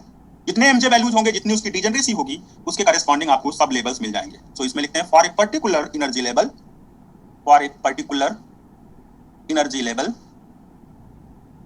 एनर्जी लेवल और term, the total number of sub levels will be 2j plus 1। वही जो डिजेनरेसी है उतने ही सब लेवल्स पॉसिबल होंगे, नॉन डिजेनरेट स्टेट्स पॉसिबल होंगी। So for 2s plus 1 lj term, for 2s plus 1 lj term we will have total कितने आएंगे, total 2j plus 1। Term का j वैल्यू है 0 हो सकता है, 1 हो सकता है, हाफ 2, 3/2, 5/2, कोई भी बस पॉसिबिलिटी हो सकती है। j वैल्यू दिया है तो 2j plus 1 sub levels possible होंगे। We have total 2j plus 1 sub levels, energy level का sub levels in the presence of weak magnetic field. मैं स्ट्रॉन्ग की नहीं बात कर रहा हूं, मैं वीक मैग्नेटिक फील्ड की बात कर रहा हूं। इन the presence of weak magnetic field, ठीक है, in the presence of weak magnetic field corresponding to each mj value। 2j plus 1 sub level क्यों होगा, क्योंकि वो करस्पॉन्ड करेगा corresponding to mj values। जितने mj values होंगे उतने पॉसिबल सब लेवल्स होंगे। सो एग्जांपल लेता हूं, for 2d 3/2 term the number of possible terms, number of sub levels, number of possible sub levels कितने होंगे, कितने सब लेवल्स पॉसिबल हैं, number of possible sub levels is equal to 2j plus 1, that means 2 into 3/2 plus 1, that value is 4। ठीक है, तो 4 हो गया, ये तो एग्जांपल 1 हो गया। 2 लिखता हूं, और 2d 5/2 term, total number of possible sub levels 2 into j plus 1 कितना होगा, जब हम 2d 5/2 लेंगे तो 2 into 5/2 plus 1, so total number of sub levels is equal to 6। यहाँ 6 हो जाएगा। ठीक है, ये पॉसिबिलिटी हम लोग देखेंगे कि जब मैग्नेटिक फील्ड अप्लाई करेंगे तो लेवल्स अपने सब लेवल्स में डिवाइड हो जाएगा। कह सकते हो कि डिजनरेसी वहां से फिनिश हो जाएगी। नॉन डिजनरेट स्टेट्स जिनको मिल पाएंगे, जो नॉन डिजनरेट स्टेट्स होंगी वही उसकी सब लेवल्स होंगी। किसी पर्टिकुलर एनर्जी लेवल के करस्पॉन्डिंग सब लेवल क्या रिप्रेजेंट करेगा? सब लेवल्स नॉन डिजनरेट स्टेट्स को रिप्रेजेंट करेगा। जब डिजनरेट होगा तो हम लोग बोलेंगे कि वो एनर्जी लेवल है, और जब नॉन डिजनरेट हो जाएगा, जितने नॉन डिजनरेट एनर्जी लेवल्स मिलेंगे उनको हम लोग बोलेंगे सब लेवल्स। सब लेवल्स, ठीक है। सो नाउ दोनों का एक एक इमेज बना देता हूं मैं। 2d 3/2 ये एक टर्म था, ये टर्म एक एनर्जी लेवल, दूसरा एनर्जी लेवल, तीसरा एनर्जी लेवल। एक्चुअली अलग अलग एनर्जी लेवल्स हैं, लेकिन इनको हम लोग पहले वाले को अगर एनर्जी लेवल लिख रहे हैं तो इनको सब लेवल्स बोलेंगे। These are corresponding to different values of mj। ऊपर प्लस से स्टार्ट किया, +3/2, highest +3/2 plus half minus half -3/2। तो यहाँ पर अगर इसकी एनर्जी E0 है, E0 एनर्जी के करस्पॉन्डिंग कोई सब लेवल नहीं मिलेगा। E0 के करस्पॉन्डिंग कोई सब लेवल नहीं मिल रहा है आपको। तो ये है वीक मैग्नेटिक फील्ड की प्रेजेंस में। तो यहाँ इस केस में जब हम बात कर रहे हैं तो कह रहे हैं नो मैग्नेटिक फील्ड अप्लाइड, कोई मैग्नेटिक फील्ड अप्लाइड नहीं है। इसकी डिजनरेसी कितनी है? इसकी डिजनरेसी इसकी 4 है। तो एक एनर्जी लेवल जिसकी डिजनरेसी 4 है वो 4 सब लेवल्स में ब्रेक हो जाएगा जैसे ही आप मैग्नेटिक फील्ड अप्लाई कर दोगे। तो this is applied magnetic field, weak magnetic field is applied. तो बहुत सिंपल मैथमेटिक्स है। मैग्नेटिक फील्ड ऑन किया गया, एनर्जी लेवल अपने सब लेवल्स में डिवाइड हो गया, नॉन डिजनरेट सब लेवल्स में डिवाइड हो गया। तो this is weak magnetic field on, week magnetic field. तो ये वीक मैग्नेटिक फील्ड ऑन होगा या ऑफ होगा, उसके अकॉर्डिंग आपको सब लेवल्स या लेवल्स मिलेंगे, ठीक है। तो अगर आपको ध्यान देना है तो टोटल वैल्यूज ऑफ mj कैसे निकाल देते हैं? ये फार्मूला होता था -j2 + j, वैल्यू आती थी -3/2 माइनस हाफ। तो लोग -3/2 minus half plus half plus 3/2 इस तरह से आप चाहे नीचे से ऊपर की तरफ लिखें या ऊपर से नीचे की तरफ।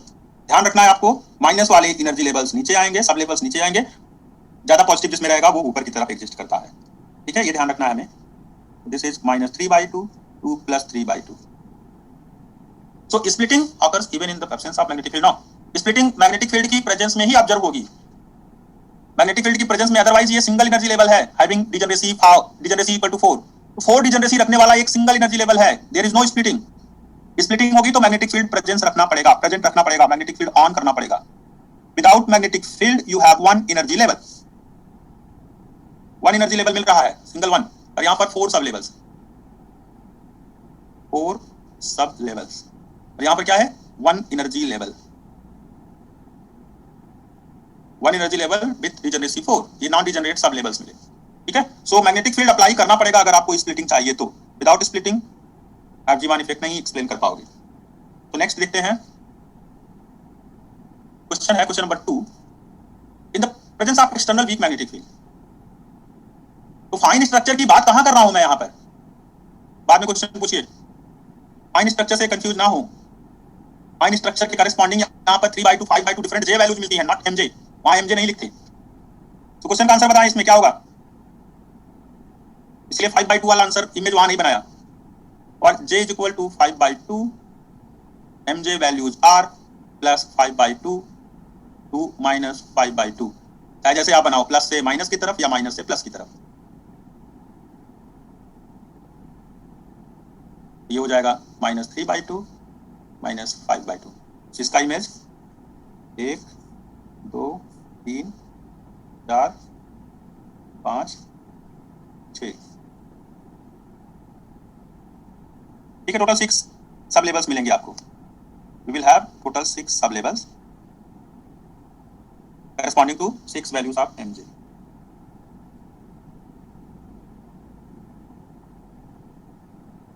तो डिफरेंट वैल्यूज ऑफ mj आपको डिफरेंट सब लेवल्स दे देगा।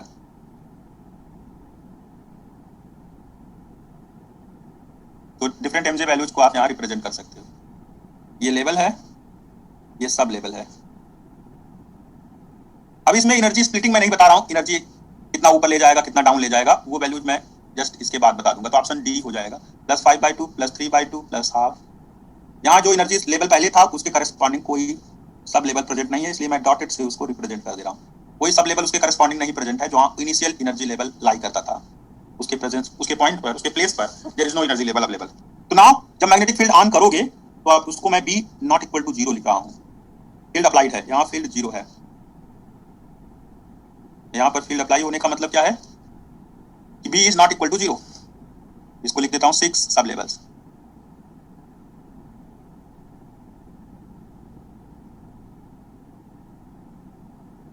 पहले से प्रेजेंट वाले एक साथ एक के ऊपर एक ओवरलैप कर रहे थे, सभी एनर्जी लेवल्स एक के ऊपर एक ऐसे ओवरलैपिंग था।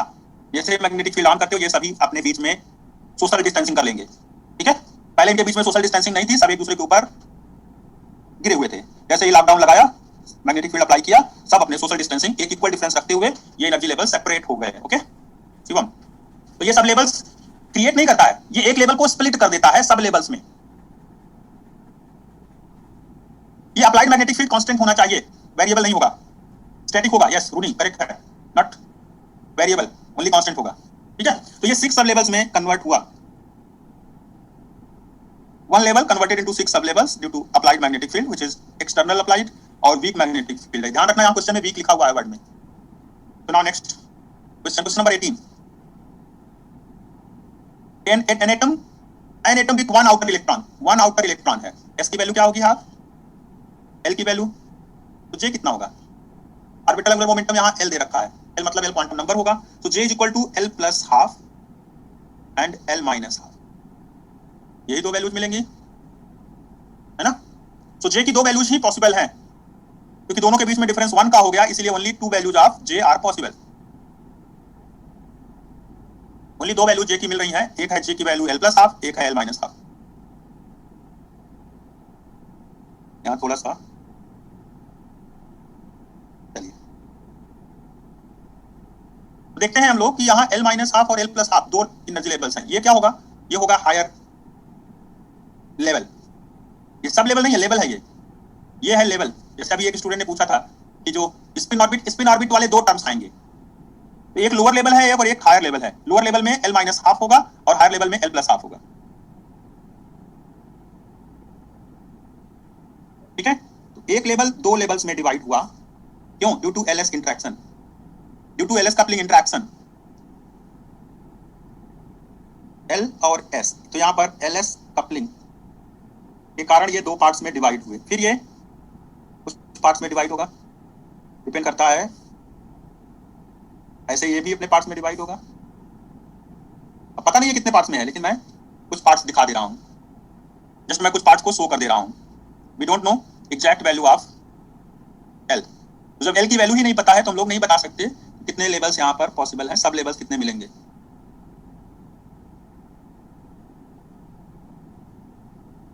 कुछ डॉटेड से दिखा देता हूँ, अदरवाइज आप कहोगे कि तो 5-5 दिखाया है आपने, क्या जरूरी है 5 ही है, 4 क्यों नहीं आए, 3 क्यों नहीं आए? अच्छा सेंटर वाले को मैं गायब कर देता हूँ, अदरवाइज फिर प्रॉब्लम होगी समझने में। आप कहोगे कि सेंटर वाला अभी तक नहीं दिखाया, सडनली दिखा दिया। जब सेंटर वाला दिखाने की जरूरत होगी तो मैं मेंशन करूंगा उसको। Okay,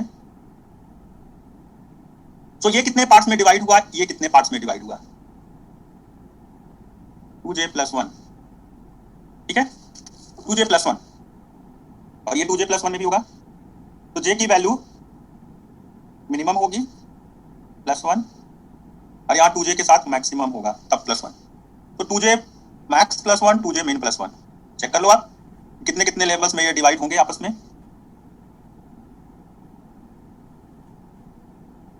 J capital J small j एक ही होगा, क्योंकि सिंगल इलेक्ट्रॉन यहाँ पर आप देख रहे हैं, एटम के अंदर सिंगल 1 इलेक्ट्रॉन अवेलेबल है। तो चाहे इसको आप स्मॉल j लिखो या कैपिटल J, दोनों करेक्ट होगा। कैपिटल J और small j both are same. तो आप देखेंगे 2 into J मैक्स कितना है, L प्लस हाफ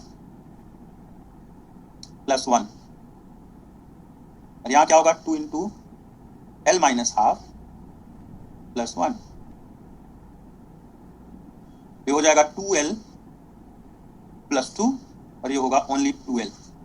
तो नीचे वाला जो लेवल है वो 2L सब लेवल्स में डिवाइड हो गया और ऊपर वाला जो लेवल है हायर वाला वो 2L + 2 सब लेवल्स में डिवाइड हुआ। नंबर ऑफ सब लेवल्स दोनों में अलग अलग अवेलेबल है, दोनों में अलग अलग टाइप के सब लेवल्स मिल रहे हैं।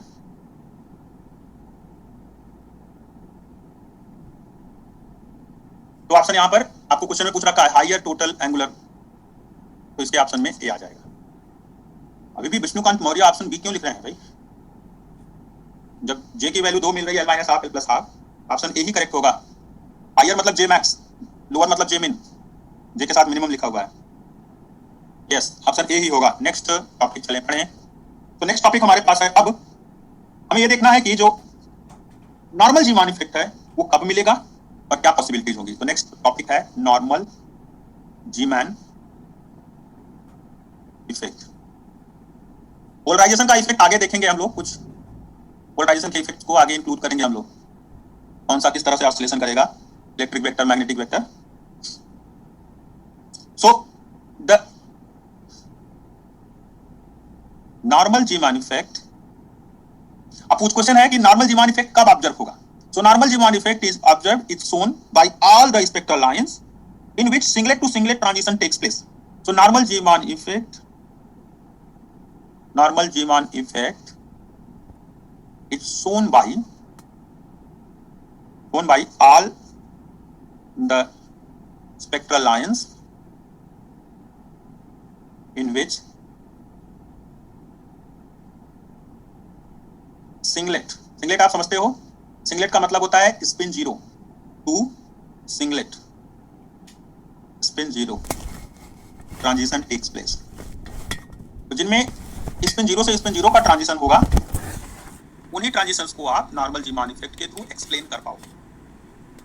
सो the normal Zeeman effect is observed for only those spectral lines which are result of singlet to singlet transition. जो spectral lines singlet to singlet transitions के रिजल्ट से ऑब्जर्व होती हैं, उन्हीं में आपको नॉर्मल जीमान इफेक्ट ऑब्जर्व होगा। So singlet to singlet transition takes place. So examples of singlet states के लिए अगर हम बात करें, एग्जांपल्स, पहला एग्जांपल मैं लिख सकता हूं 1p1, ये सिंगलेट है, सिंगलेट ट्रांजिशन 1s0 में हो रहा हो। दूसरा एग्जांपल मैं लिख सकता हूं 1d2, ये सभी टर्म्स पॉसिबल हैं, इसलिए ट्रांजिशंस में जो लिख रहा हूं वो करेक्ट है। 1f3 to 1d2. So these are the possible examples for the normal Zeeman effect. So for these, for singlet states, 2s plus 1 will be 1. So that means spin will be 0. तो spin zero से spin zero वाले terms में ही आपको normal Zeeman effect मिलता है। Normal Zeeman effect तभी मिलेगा जब स्पिन जीरो का टर्म स्पिन जीरो वाले टर्म में जा रहा। ठीक है। सो नेक्स्ट अब इसमें देखें, सो फॉर S0 अगर स्पिन जीरो हो गई तो इसका मतलब क्या हुआ, J is equal to L plus S to L minus S, ये होता है। तो अगर S0 होगा तो L J की वैल्यू क्या होगी, L ओनली, एंड MJ का जो रूल है वो करेगा ML। ठीक है, ये दो बातें तो हमें पता चल गई। And also mu J will be equal to mu L, जो ऑर्बिटल मैग्नेटिक मोमेंट है वही हो जाएगा total magnetic moment, since mu S will be 0। Why 0, for spin जब 0 लेंगे तो आपका स्पिन मैग्नेटिक मोमेंट 0 होगा। तो ये तीन बातें हमने लिखी, J की वैल्यू L के बराबर होगी, MJ की वैल्यू ML के बराबर होगी और magnetic moment mu J mu L के बराबर होगा। तो आप ऐसा मान सकते हैं कि जहां पर भी स्पिन पेयर्ड हो जाए वहां पर स्पिन की वैल्यू 0 हो जाएगी, नेट स्पिन 0। तो अगर पेयर्ड स्पिन है तब आप स्पिन 0 वाला टर्म पाओगे। या कह सकते हो कि जैसे आप हीलियम की बात करो, हीलियम का ग्राउंड स्टेट क्या होता था, 1s0 होता है, तो 1s0 ये सिंगलेट है। ऐसे ही अगर और इसके एक्साइटेड स्टेट्स की बात करो तो वहां पर 1p1 आ सकता है, 1d2 आ सकता है। तो जिन एलिमेंट्स में अपना total number of electron octet valency, जिसमें बैलेंस इलेक्ट्रॉन हो ही ना, पूरा क्लोज सेल अगर बन रहा हो, तो क्लोज सेल वाले इलेक्ट्रॉनिक कॉन्फ़िगरेशन के केस में आपको टोटल नेट स्पिन 0 मिलेगी। नेट स्पिन 0 मिलने का मतलब है कि वहां पर सिंगलेट स्टेट्स ही पॉसिबल होंगी। जैसे आपने बात भी किया है, हीलियम में 2 इलेक्ट्रॉन्स हैं तो इसका टर्म होता था 1s0। तो आपने बात किया है L0 S0 J0, ये कब आता था, जब हम लोग क्लोज सेल्स लेते थे, क्लोज सेल्स और क्लोज सबसेल्स, इनर्ट गैस जैसा बिहेवियर आप जानते हैं। तो इसमें सिंगलेट स्टेट मिलेगी। तो सिंगलेट स्टेट का ट्रांजिशन सिंगलेट स्टेट में अगर होगा, दैट मींस कि स्पिन आपने 0 ले लिया। एक्चुअली स्पिन की डिस्कवरी हुई है 1925 में, स्पिन वाज डिस्कवर्ड इन 1925। तो 1925 के पहले लोग स्पिन नहीं जानते थे, वो अवेयर नहीं थे, स्पिन नहीं जानता था कोई। तो 1925 के पहले स्पिन कोई जानता ही नहीं था, मतलब ओनली ऑर्बिटल मोशन को, ऑर्बिटल मोशन मतलब ऑर्बिटल एंगुलर मोमेंटम को ही वो लोग एंगुलर मोमेंटम बोलते थे। ठीक है। एक जमाना ये भी रहा है कि जब स्पिन के बारे में किसी को मालूम ही नहीं है तो स्पिन तो 0 लेंगे ही ना, स्पिन का तो वैल्यू कुछ जोड़ तो नहीं देंगे अलग से लाके। तो उस समय लोगों को जब यस यस, उससे बात कर सकते हैं, स्टर्न गर्लाफ भी बात कर सकते हैं, स्टर्न गर्लाफ या कोई भी स्पेस क्वांटाइजेशन का रूल। तो जब स्पिन के बारे में लोगों को मालूम ही नहीं है तो स्पिन लेंगे क्यों? तो जो नॉर्मल जीमान इफेक्ट है उसमें स्पिन लिया ही नहीं गया था, लेकिन बाद में चीजों को बराबर रखने के लिए हम लोगों ने नॉर्मल जीमान इफेक्ट उसी स्पेक्ट्रल लाइन के लिए बोल दिया जिसमें स्पिन 0 होगी। एक्चुअली ऐसा नहीं है कि हमेशा 0 स्पिन ही मिलेगी, कभी स्पिन हाफ भी मिल सकती है, कभी 3/2, कभी 5/2, कभी 1, कभी 2, 3, ये सभी स्पिन पॉसिबल है। बट नॉर्मल जीमान इफेक्ट में वही एक्सप्लेन करेक्टली हो पाएगा, जीमान इफेक्ट उसी को करेक्टली एक्सप्लेन कर पाएगा जिसमें स्पिन लिया ही ना गया हो, या कह सकते हो स्पिन जिसमें 0 हो।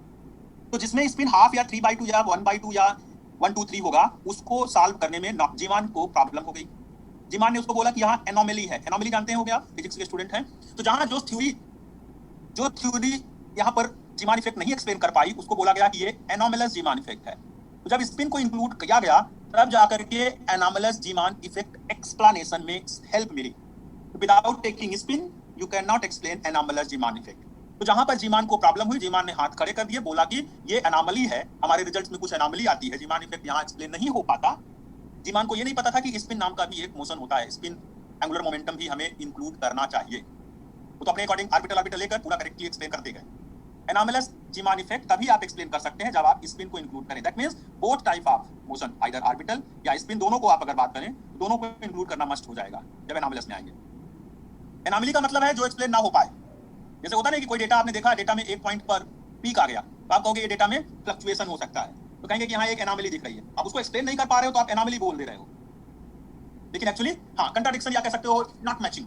जो प्रेडिक्शन है प्रेडिक्शन को नहीं फॉलो कर रहा है, तो प्रेडिक्ट नहीं कर पा रहे हो तो आप कहोगे कि ये एनोमली है, लगता है कुछ प्रॉब्लम है यहाँ। भाई आज तक एनोमली के थ्रू ही कुछ चीजें एक्सप्लेन हो पाई हैं। जैसे यहाँ जीमान इफेक्ट में एनोमली ना आती, प्रॉब्लम ना आती, तो जीमान तो कभी नहीं मानने वाला था कि स्पिन टाइप का भी कोई मोशन होता है। जीमान को ये कोई फर्क नहीं पड़ता क्योंकि उसके बहुत सारे एलिमेंट्स एक्सप्लेन हो पा रहे थे जिसमें स्पिन बिना लिए, मींस वहां स्पिन 0 रहा होगा इसीलिए स्पिन बिना लिए उनका काम चल गया था। लेकिन जिसमें स्पिन नॉन 0 है उसका क्या, तो वहां पर उसने बोल दिया कि ये एनोमली है। ऐसे होता नहीं, हमें जो नहीं पता होता बोलते हैं ये पढ़ाया नहीं गया था क्लास में, नहीं तो मैं बहुत अच्छा लिखता। हाँ, बहुत सारी जगहों पे ये प्रॉब्लम्स आई हैं, फिजिक्स ऐसे ही 1-2 दिन में नहीं डेवलप हुआ है।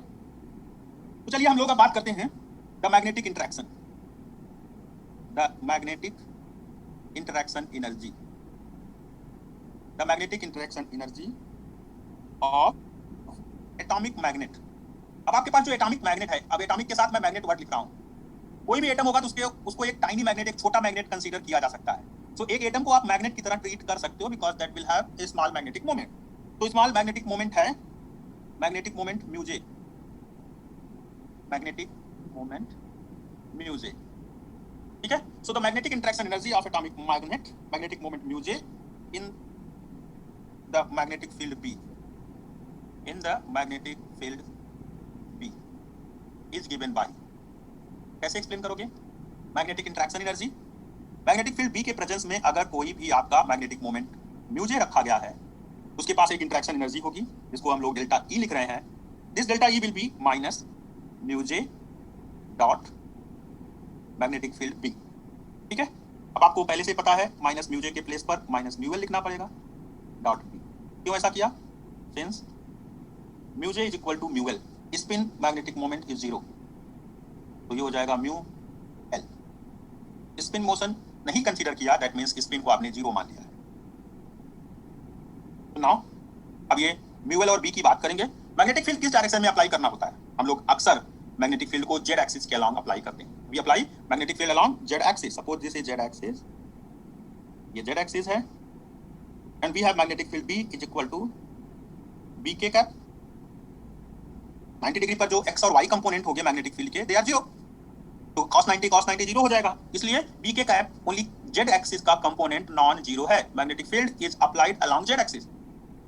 तो मैग्नेटिक फील्ड अगर अप्लाइड होगी जेड एक्सिस के अलोंग, यहाँ ये वैल्यू कितनी आ जाएगी? माइनस म्यूएल। म्यूएल की वैल्यू क्या होती है? म्यूएल की वैल्यू होती है minus e by 2m into L होता था। आपको पता है गायरो मैग्नेटिक रेशियो हमारी क्लास में डिस्कस हुआ है। तो यहाँ होता था GL minus GL e by 2m vector L dot magnetic field B, ठीक है। तो अब नेक्स्ट पेज पर मैं शिफ्ट होने चल रहा हूँ।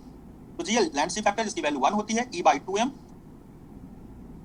ठीक है। क्या बोल रहा हूँ मैं? म्यूएल में GL E by 2m vector L और डॉट B भी है, ठीक है। तो माइनस माइनस प्लस हो जाएगा। तो delta E will be equal two plus GL into E by 2M, और ये हो जाएगा म्यूएल। म्यूएल का अगर मैग्नेटिक फील्ड B के साथ हम लोग देखें, सॉरी L का, L के साथ LX LY LZ तीनों रहेंगे। L तो एंगुलर मोमेंटम है, और वो किसी एक्सिस के अलोंग तो है नहीं कि X एक्सिस के अलोंग है तो X एक्सिस ही लेंगे। So here we will have LX I cap, LY J cap plus LZ K cap, ठीक है, dot product with BK cap.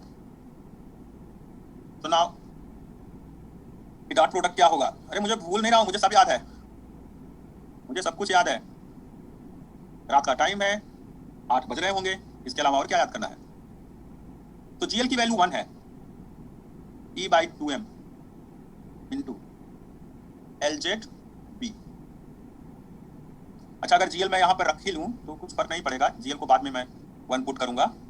पहले GL को 1 पुट करके भी कर सकते हो, अदरवाइज कोई इसी से GL का वैल्यू भी कैलकुलेट करता है। GL को कैलकुलेट करने के लिए ये मेथड, हाँ टाइम ओवर हो गया है। तो GL into E by 2M into ML H cut B, since value of LZ is ML H cut. So ये ML H कट, तो ये GL लिख लो, ML E H cut upon 2M, और ये B हो गया, ये GL ML mu B B। So this is the magnetic interaction energy of atom having magnetic moment mu J or mu L in presence of magnetic field। तो magnetic field की presence में ये magnetic interaction energy ही energy levels को split करने में contribution अपना देगी। यही एनर्जी लेवल को कंट्रीब्यूट मतलब उसका स्प्लिटिंग कराएगा। तो ये जो एनर्जी आपने पढ़ा है, अभी लिखा है डेल्टा ई, ये डेल्टा ई ही रिस्पॉन्सिबल है स्प्लिटिंग के लिए। अब आप किसी ने पूछा तो नहीं, लेकिन बात ये है कि एनर्जी स्प्लिटिंग होगी तो कहीं से तो एक्स्ट्रा एनर्जी तो कहीं से आएगी ना। तो ये मैग्नेटिक इंटरेक्शन एनर्जी का रोल क्या होता है? ये एक लेवल को सब लेवल्स में डिवाइड कर देता है। कोई लेवल ऊपर चला जाएगा जिसमें ML पॉजिटिव होगा, कोई लेवल नीचे चला जाएगा जिसमें ML नेगेटिव होगा। तो पॉजिटिव ML और नेगेटिव ML के करस्पॉन्डिंग आपको ये डेल्टा ई की वैल्यू डिफरेंट आ जाएगी, ठीक है। तो यहाँ तक हम लोगों ने डिस्कस किया। अब मुझे लगता है क्लास ओवर कर देना चाहिए, अदरवाइज स्टूडेंट्स का एक्स्ट्रा टाइम बहुत चला जाएगा, ठीक है। आप लोग अपना पढ़ाई भी करते होगे। तो इसके करस्पॉन्डिंग फ्रीक्वेंसी अगर लिखना चाहूँ तो मैं फ्रीक्वेंसी वाला वर्ड ये क्लिक करके छोड़ देता हूँ। तो frequency this delta nu is equal to delta E over Planck constant H। So ये हो जाएगा GL ML mu B B upon H। तो this is the frequency and energy difference. नहीं 8:30 नहीं जा पाएगा भाई, ज़्यादा देर तक नहीं डिस्कस करेंगे, 2 घंटे ऑलरेडी हो गए हैं, इसलिए इतना टाइम सफिशिएंट है। 10-5 मिनट एक्स्ट्रा हो गया होगा, कोई बात नहीं। तो ये तो आपने डिस्कस किया delta nu. Delta E energy के टर्म को हमने लिख लिया। तो यहाँ पर नॉर्मल जीवान इफेक्ट तभी ऑब्जर्व होगा जब स्पिन 0 हो। स्पिन 0 होगी तो आप J is equal to L पाओगे, MJ की वैल्यू ML मिलेगी, म्यू J की वैल्यू म्यू L। ये 3 इक्वेशंस मान लिया, और फिर इसको एक इक्वेशन मान लीजिए 4th, और इसको इक्वेशन 5th। सुबह भी मेरी ही क्लास रहेगी 8 बजे से 9:30 बजे तक, चिंता ना करें। सुबह के टाइम में हम लोग फिर से मिलेंगे। अभी जिस टाइम पर क्लास छोड़ूंगा सुबह उसी टाइम पर मैं क्लास स्टार्ट कर दूंगा, रात 8 बजे सुबह 8 बजे, ठीक है, डोंट वरी।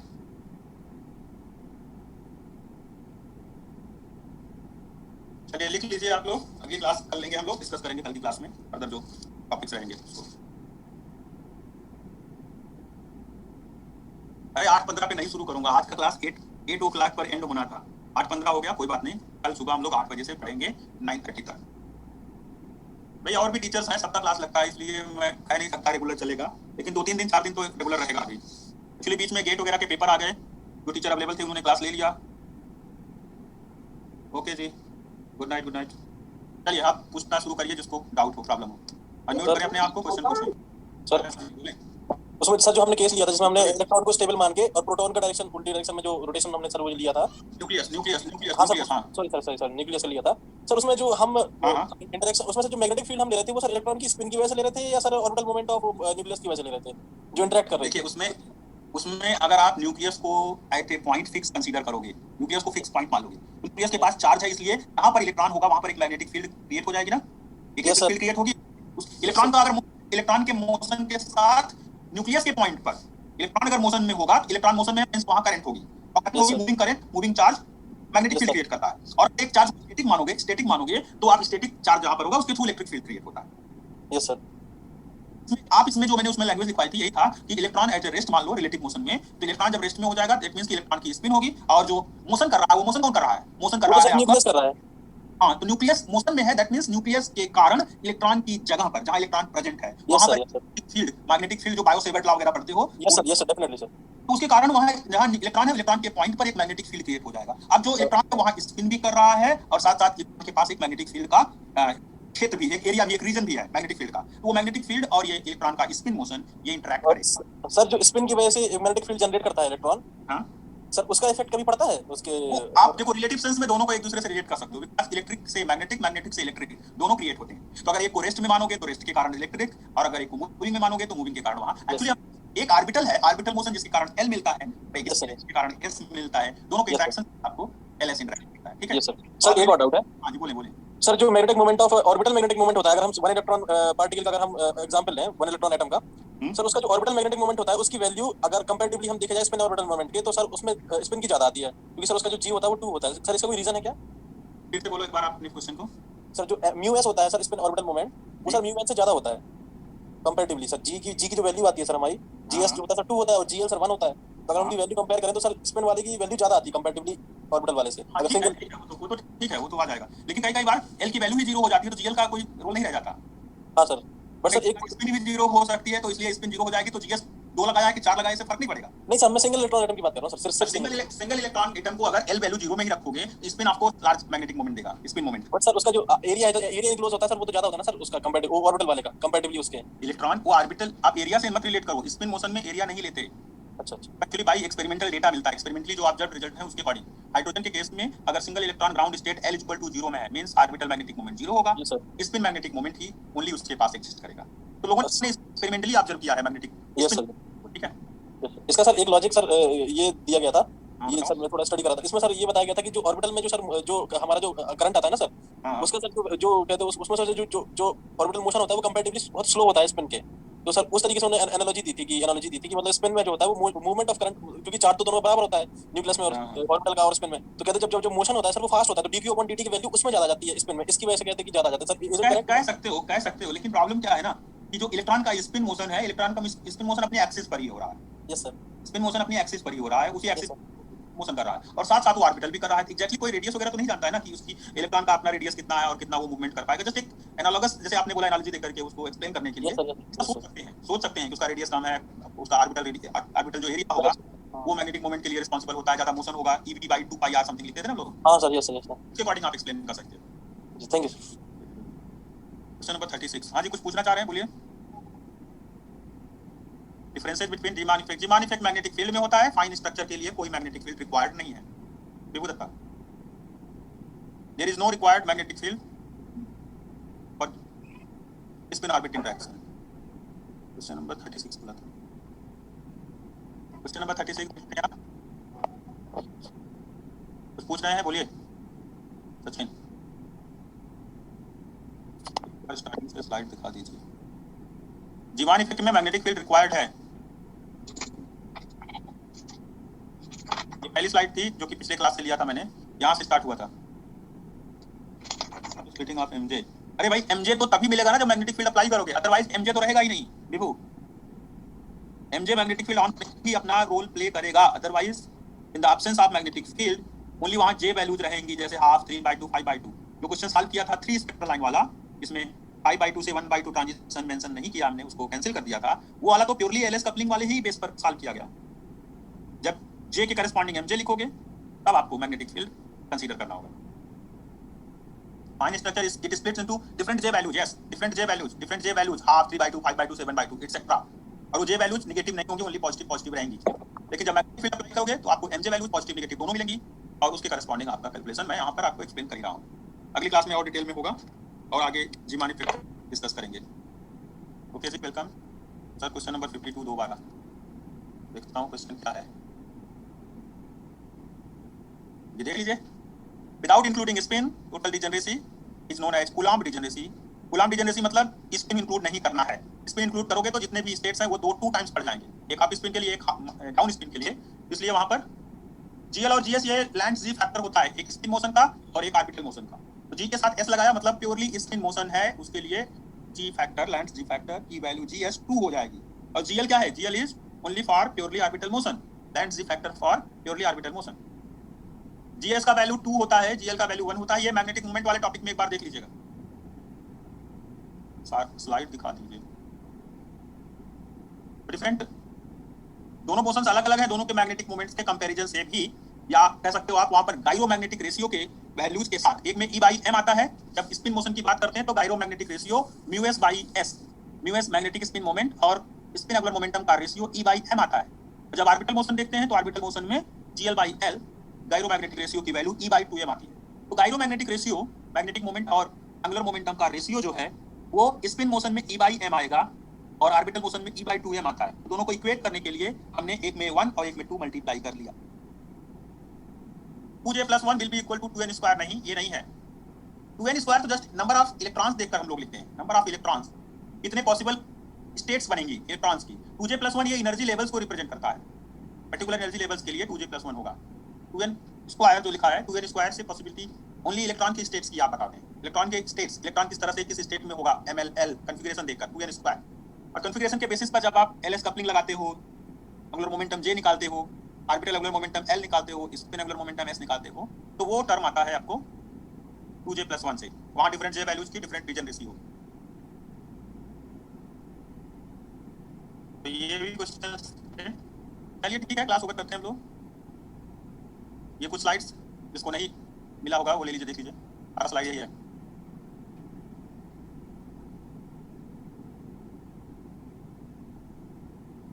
ठीक है स्टूडेंट्स, ना क्लास ओवर हो गया। ये वाला जैसे एग्जांपल है तो इसमें आपने देखा होगा spectral ions allowed in spectrum for WP, इसमें ओनली 3 ट्रांजिशन है और हमने कहीं पर भी MJ वैल्यू नहीं लिखी, only J1 J2 J values आती थी, J वैल्यूज, उन्हीं के बीच में ट्रांजिशन दिखाया है। तो this is purely spin orbit interaction and selection rule के अकॉर्डिंग 3 स्पेक्ट्रल लाइंस यहाँ पर ऑब्जर्व हो रही है। Now class is over, thank